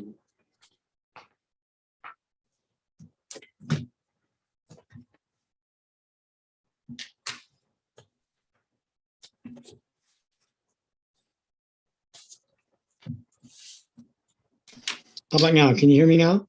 there it is. Yes, sir. There we go. Thank you. Okay. Sorry about that. So yes, as Mr. Perez was sharing, that this is just another step in the superintendent's intention to bring parity to our compensation package and to pay competitively and to position the district as the most desirable place to contribute to our students. So as we mentioned last week, our last board meeting, where you approved the classified staff or the employed staff, here we're looking at these substitutes that are employed through ESS staffing. ESS staffing is a third party where we a couple of years ago outsourced our substitute recruiting, placement, training, and all that to ESS staffing. It's been a very successful endeavor. Not only did we save money for the substitutes so that they're not having to contribute unnecessarily to ERB retirement, which they would never recover, but they've also, ESS has also increased our fill rate, the percentage of substitutes that are vacancies that are staffed by a substitute. So I just wanted to share with you why we want to do this. We really have gone to about 78% fill rate in the first 6 months of school year 21-22. That's July through December. But as the demand for open requests increases, and the things that contribute to that are not only PLCs and trainings and things like that that we do, but also just the amount of people getting having to get COVID or be off with COVID. So really has begun to impact our ability. our fill rate was for substitute teachers was about 78%. And for the classified staff, cooks, custodians, those folks, it's about 84%. But even so, there were 961 days that were in that first 6 months of open vacancies, and we were only able to fill about 750 of them.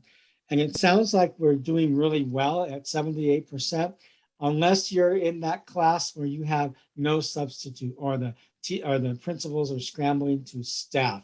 So we began to look at that and we thought, well, let's take a look at what the compensation looks like for these individuals. And we saw that the current daily rate for a substitute teacher ranges between $82 a day and $112 a day.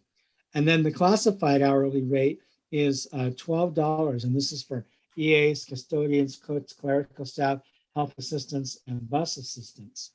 So what we're proposing is to really begin to bolster that up a bit and make the substitute role more enticing in hopes that we would begin to increase that fill rate. When we talked to ESS about this, they said that they really believe that if we were to enhance compensation the way we're proposing, they could easily, I don't know how easy that is, but they could foresee that we would get an 8% increase in fill rate, which would be a dramatic boost and a dramatic improvement in where we are right now. So I was trying to go over the budget with you before I show you what it looks like on paper for an individual. We budget $910,000 for ESS staffing and for substitutes. That's out of the GO budget, and those substitutes who are replacing, say, for example, teachers and EAs who are paid out of any one of the federal funds, we allocate that money, that expense goes to that federal fund. So far in the first 6 months, we spent $458,000, which means out of this $910,000 budget, we have $451,790 remaining.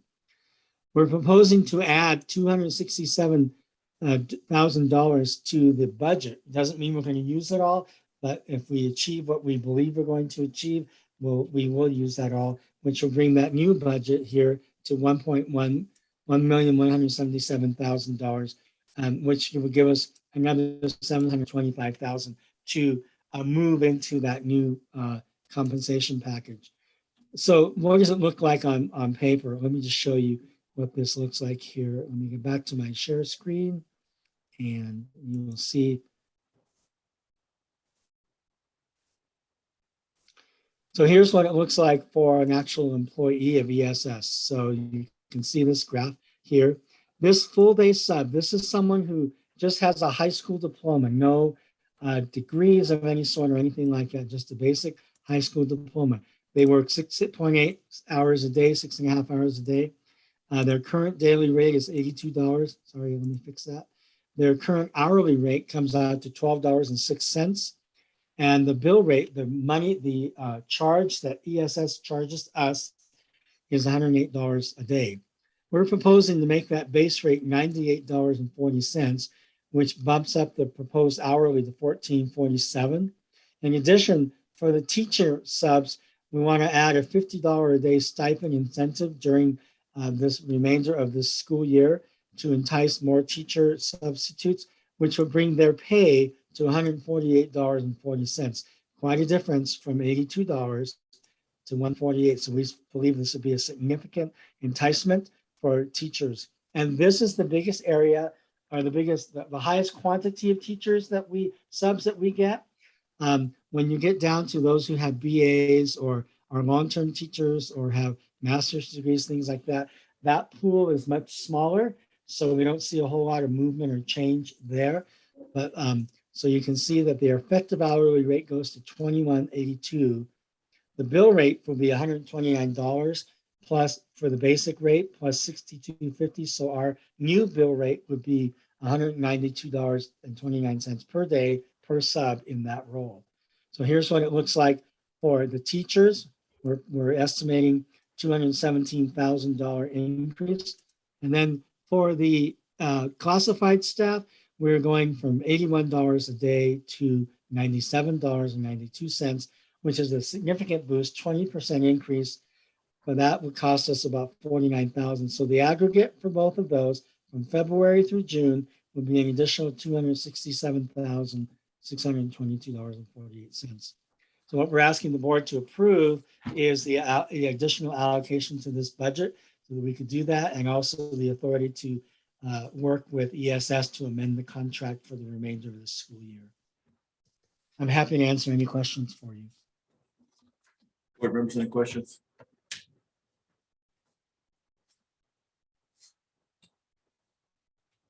Mr. Perez,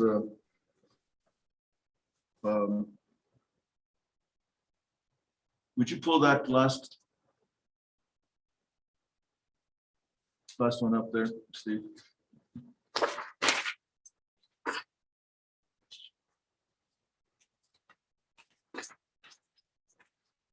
That's in the board pack. Okay.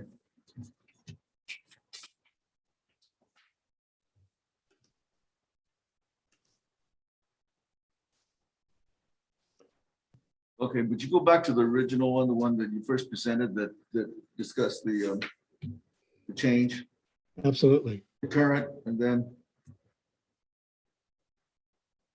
This one right here? yes, okay. Impact on total GCCS budget. Board members, that's what you need to recognize. To what extent will this proposal, what kind of impact does it have on the budget? And are we assured that we're able to still accommodate all the current existing needs that we have by even doing so? So I'm looking at currently budget 910,000. We spent 458. We have 451 left, so it's 910. You want to add $267,000. So that's basically what we're looking at. Proposed appended budget. That's correct. Explain that to me, the green. So we're at this 910 to this 267. We come up with this amount here. All right. In the budget. And please remember, we also budgeted to fill these positions with teachers and EAs and cooks. And so wherever there is a vacancy, we're basically borrowing from that budgeted vacancy to pay for these substitutes. And in some cases, there's no substitute to pay. So it looks like it may appear like a big increase in terms of the amount that's in the to be budgeted, but we have vacancies over here that are not being paid, right? Where we're just moving money from what we budgeted for staff, employed staff, and using that money to pay for substitutes. But it's not equal. We're not paying for as many substitutes as we have vacancies. So here, I don't see, if you're asking my opinion, and I'll just give it to you, this is not going to be a stretch for us to achieve, especially because when we look at the amount of money for teachers that we're not paying that are still vacant and positions that are still vacant.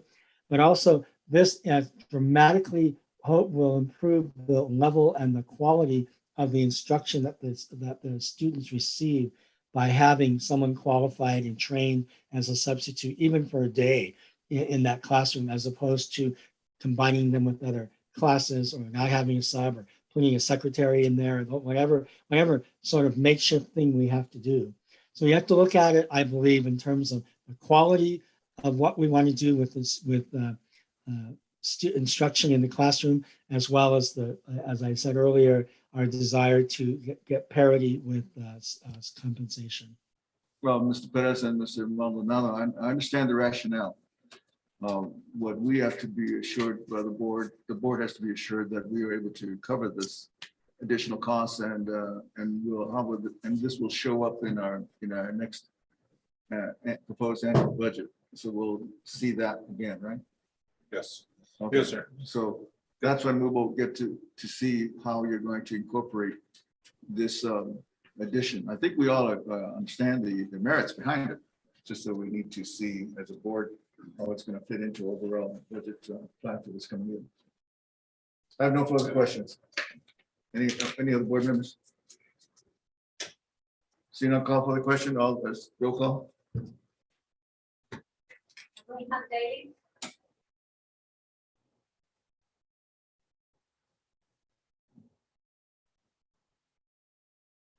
Mr. Jones. Aye. Alicia Lundstrom. Aye. Dr. Steve. Dr. Chapel. Yes.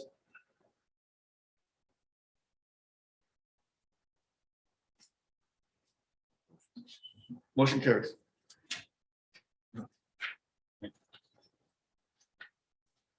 Okay, consent agenda. So, Mr. President, Board, I recommend that we approve the consent agenda as presented. Do we have any questions on, does anyone need any quick summaries of these bars? Seeing none? Call for the motion. I make a motion to approve. Motion made by Rich Jones to approve. Is there a second? Seconded by Alicia Lundstrom to approve consideration of the consent agenda as presented. I'll call the roll. Daily. Mr. Jones. Aye. Alicia Lundstrom. Aye. Ron Ortiz. Aye. Dr. Chapel. Yes. Motion carries. Lieutenant's report. Yes, sir, Mr. President, Board, the first item is remote learning and COVID response status. I think it's important for the board to know and understand. You see that the protocols and the process that the board approved a couple of board meetings ago, we have implemented, and we continue to work with that as the basis of responding to the number of cases around the community, keeping our schools open the best that we can. I think as one of the persons spoke to earlier, it is nice to keep our students in school more than we used to. I think I pointed out at one point that a while back when we were first learning about all this, we had 4 cases out of school, no matter how big it was. We had to pretty much shut the school down for 14 days. We've come a long way from there. And we're able to keep our schools open with a higher number of cases and still be safe as we possibly can. So we wanted to share a little bit about that with you. I have Mr. Lee here. And in addition to this, I'd just like to let you know that as we adjust and adapt and as everything is evolving, we probably will be coming back to the board with some further adjustments so that we can make sure that we're staying in line with what's best for our students.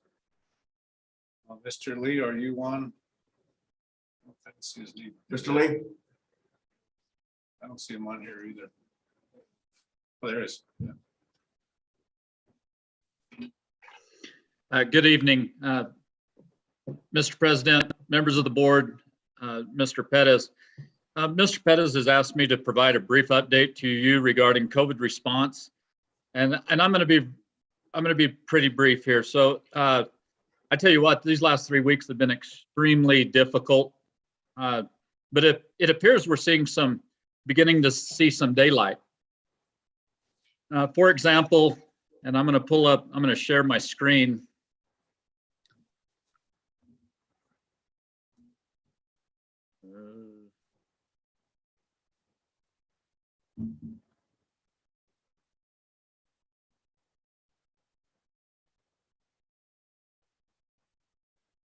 Bear with me, the tabs aren't working here.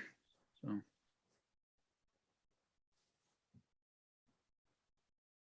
Dr. Barton. I got it. Yes, sir. You got it. Well, maybe I've got it. Okay. So this document here that you're looking at, it's our 14 days enhanced. Mr. Lee, it's not coming through yet. We don't see it.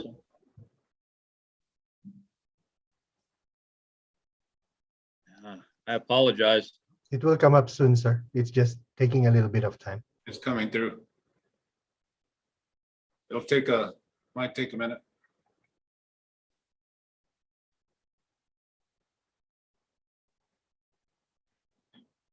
Yeah, and my internet showed pretty unstable there a minute ago, so. Are you sharing the sheet, Sharing my- tracking sheet, sir? 14-day ECRP tracking. Oh, there you go. There it is. Okay. All right, so since September, as you can see here, since September 27th, we've been tracking cases, positive cases. And now my screen went blank for some reason. Well, I'll just go through it. An example of this, and if I can get to it here shortly, on January 24th, the district had over 200 positive current cases. As of this afternoon, we're at 167 cases. And something to note, we only had 4 cases today so far. So just to give you an idea, 3 weeks ago, we were having 30 cases a day. And so that's pretty significant when those numbers are coming down. Are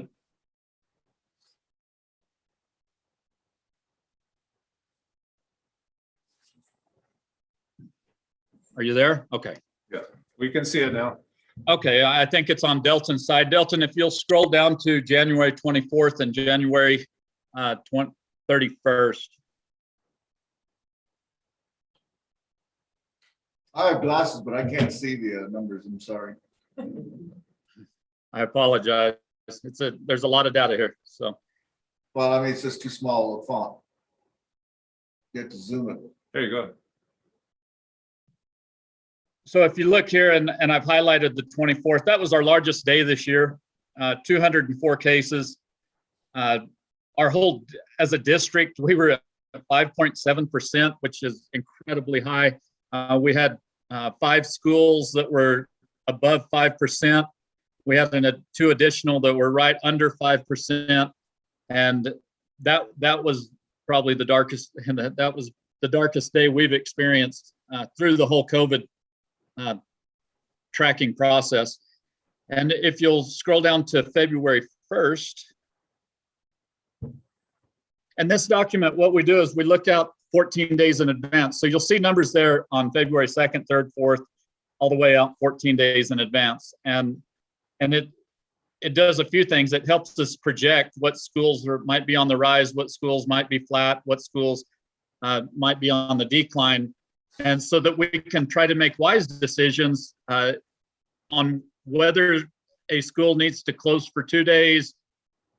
Do we close automatically for 10 days? Do we work with those schools and just try to do everything we can to help those schools stay in person? So we use this data. It's 14 days out. The second document, and Delton, I think I'm going to have to try to share my screen because I know you don't have this.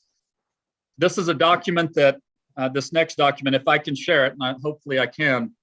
It's a document we just started. We just started yesterday.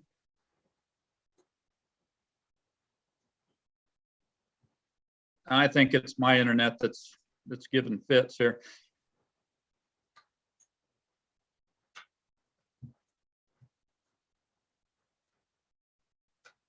But it's a document basically that's communication to our community, and we're going to be putting it up on the school website. And it'll show what schools are in virtual learning versus what schools are in-person learning. And it'll be designated by a red if you're in virtual learning versus a green if you're in person. We think that might help parents. It might help other school administrators, teachers, all of our stakeholders to know when the schools and how long the schools might be out or be in session. So I really apologize for those. I think it's my internet here at the house, so that's not allowing me to pull up my drive.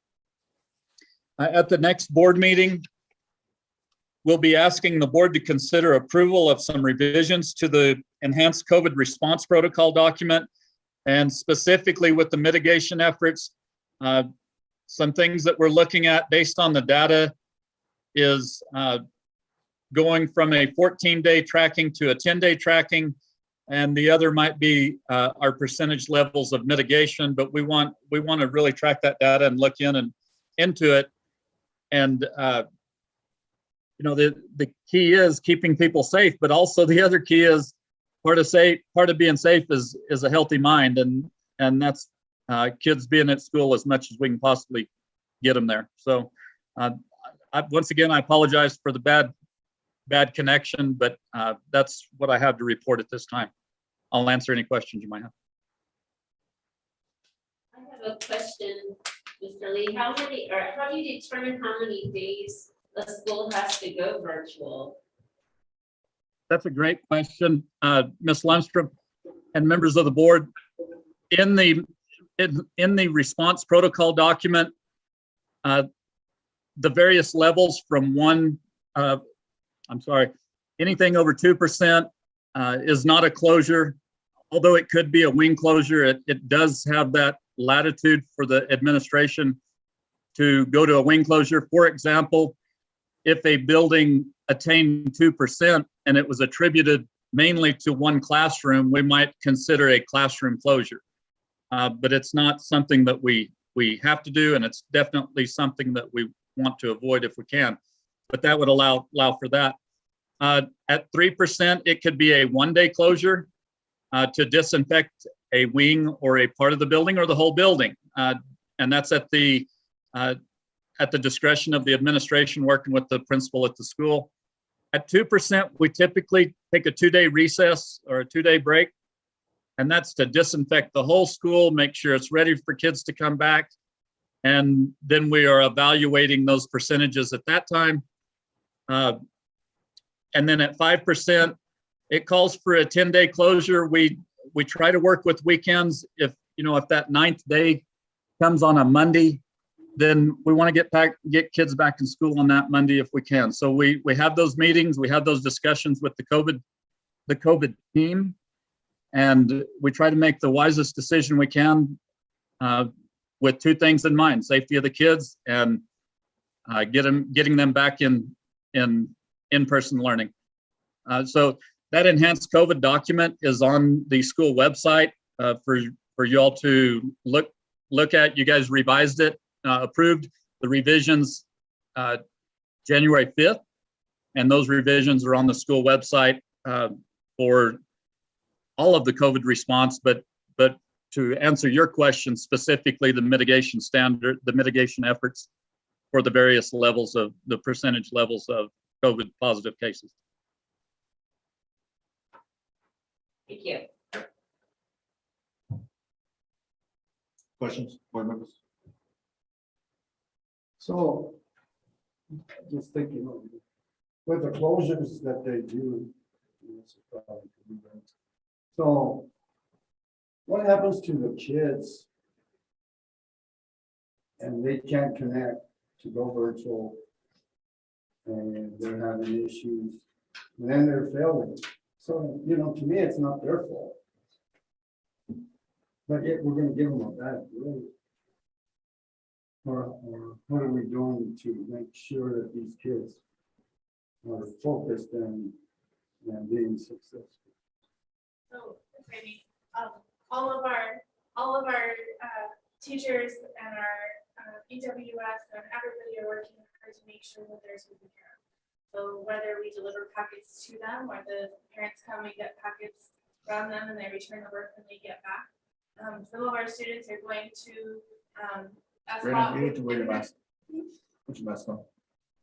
Whether they need to be in the school parking lot to get their internet downloaded to the Chromebook, we'll download the Google Classroom assignments to the classroom and they can work offline, and then it goes back to where it uploads whenever they get back to it.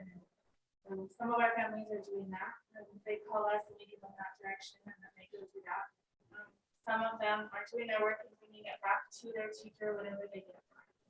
Okay, because I've had some parents call.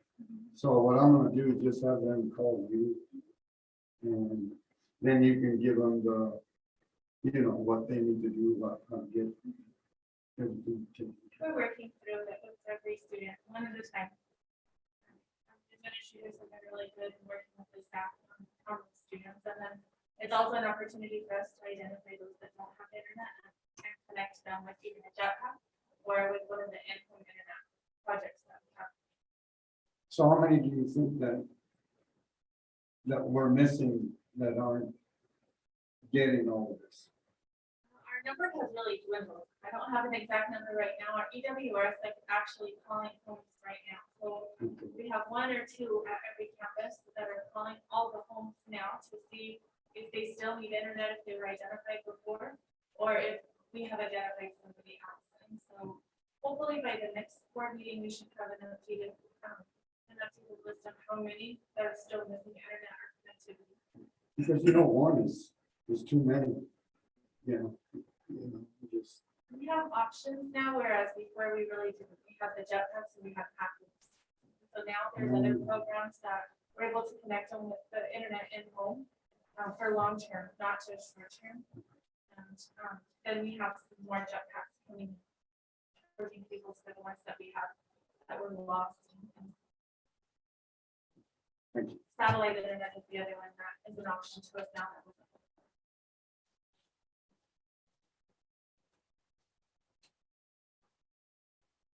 Any others? No, No, Mr. Pettis? yes, sir. Mr. President, I just like to add that, it's tough. We've learned a lot again, once more. We thought that we'd gotten so good at this that it was going to be a little bit easier this time, but the reality of it is there are still students that we still have a difficult time with connecting.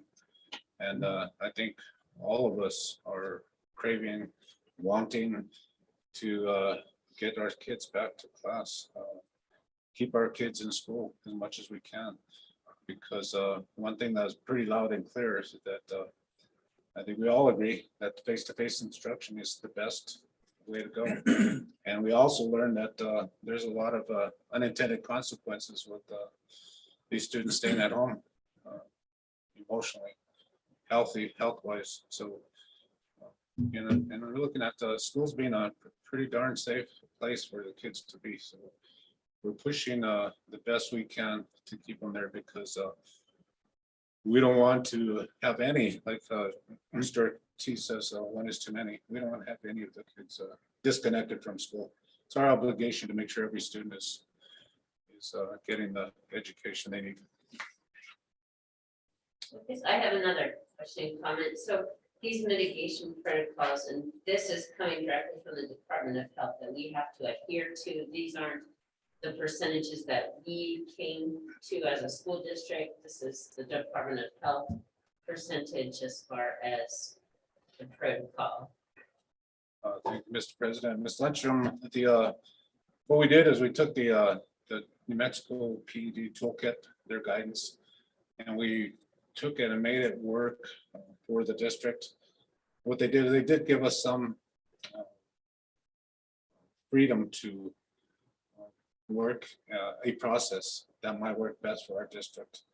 So we put a lot of team together with a lot of conversation and decided that if we had a graded type of a process. We looked at other districts throughout the state and tried to get some models that might work for us. So after all the work, we ended up with a process that's not necessarily directed specifically by PED, but it does match their guidelines.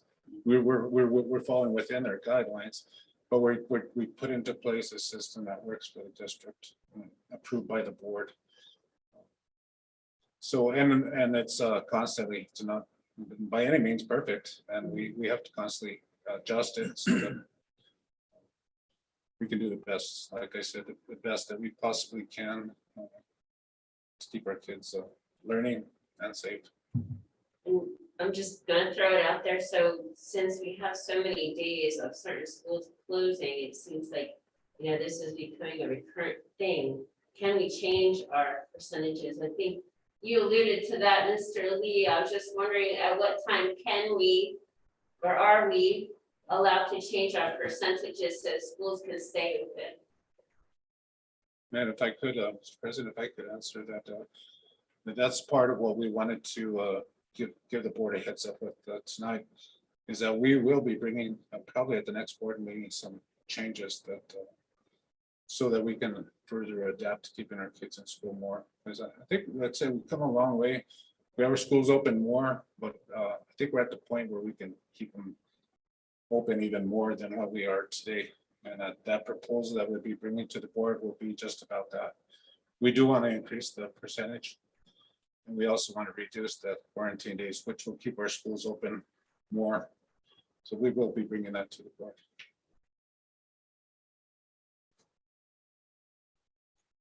All right, let's continue on. Thank you, Mr. Lee. The legislative update. Sorry, Mr. President. So we're in the middle of the session, the short session. So I don't have a lot because everything's still in discussion. There's a list that I think you all get from the New Mexico School Board Association. None of them are major other than what directly impacts the district. There's still a 7% increase for all staff being discussed, and there's no decision made on that yet. The new one that came out that kind of caught my eye is they want a $20,000 annual minimum for educational assistance. The whole tier system with the teachers getting raises from the 40, 50, 60 now to the 50, 60, 70 base is in discussion. People I talked to, sounds like it looks like that's hopeful. It looks like both the tier increase for teachers and the 7% increase is hopeful at this point. And then there's also discussion about other staff also being included in significant, I guess, compared to the last several years, it's a significant increase in salaries. But outside of that, I'll probably have more information at the next board meeting. That's what I have, Mr. President. Thank you. Let's continue on. We are to the stage of, we are to the executive session. And board members, discussion of a limited personnel matters pursuant to section 1015 H2 of the Open Meetings Act for the discussion of the evaluation of the superintendent, including a receipt of presentation by superintendent on his evaluation, and pursuant to section 1015-187 of the Open Meetings Act, the board will meet in executive session to discuss best practices, the parameters of process of evaluating the superintendent, contract amendments with legal counsel under the attorney-client privilege in anticipation of litigation. Is there a motion to go into executive session? I make a motion to go into executive session. I'll second. Motion was made by Alicia Lundstrom and seconded by Richard Jones to pursuant to the New Mexico Open Meetings Act under section 1015-187 of the New Mexico Meetings Act. The board will meet in executive session to discuss superintendent's evaluation. Roll call. Daly, Yes. Richard Jones. Aye. Alicia Lundstrom. Aye. Ron Chase. Aye. Trumbull. Yes, the time is, let's see, it's 8:02. 8:02. Yep. Okay, guess we will be in. Okay, what happened to the sound? Agenda is this is pretty brief. After that, there is no other act. There are no other items other than an action item. After that, and announcements. Thank you. We will go to the other. I want to go down the other one. Is that where we're going? So Miss Staley, you'll have to get out of this session and then enter the executive session. Yeah, I did get the link from Miss Lorraine, so I'll be there. Okay, thank you. Thank you.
Now you can try it.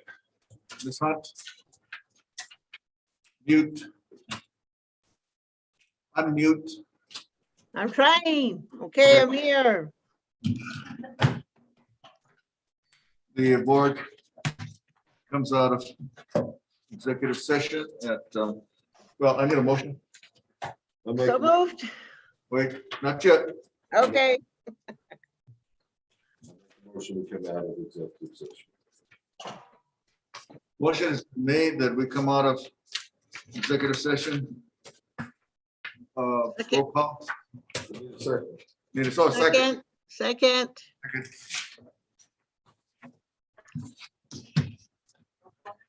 Roll call now. Emily Bailey, Yes. Yes. Aye. Lisa Lundstrom, yes. Robert Reed, Aye. Dr. Garfield. Yes. We are now back in open session. We did not discuss anything other than what we had stated in the executive session. We stuck with the evaluation and of the superintendent with advice from legal assistance. Hold on a second.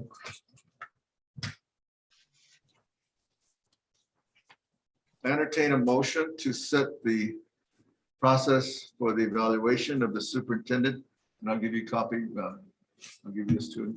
I will entertain a motion to set the process for the evaluation of the superintendent, in which Ms. Lundstrom will participate in providing expectations, and Mr. Dion Sandoval will be asked to provide input for his time on the board. In addition, the board will meet on Thursday, February 15th, 2022, to complete the evaluation. Is there Tuesday. Is there a motion? Is there someone You said Tuesday.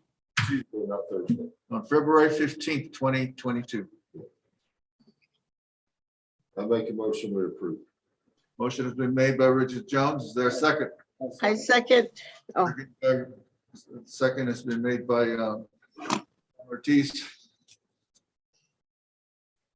Roll call vote. Emily Bailey, yes. Yes.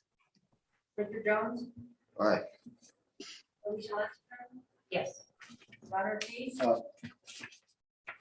Garfield. Yes.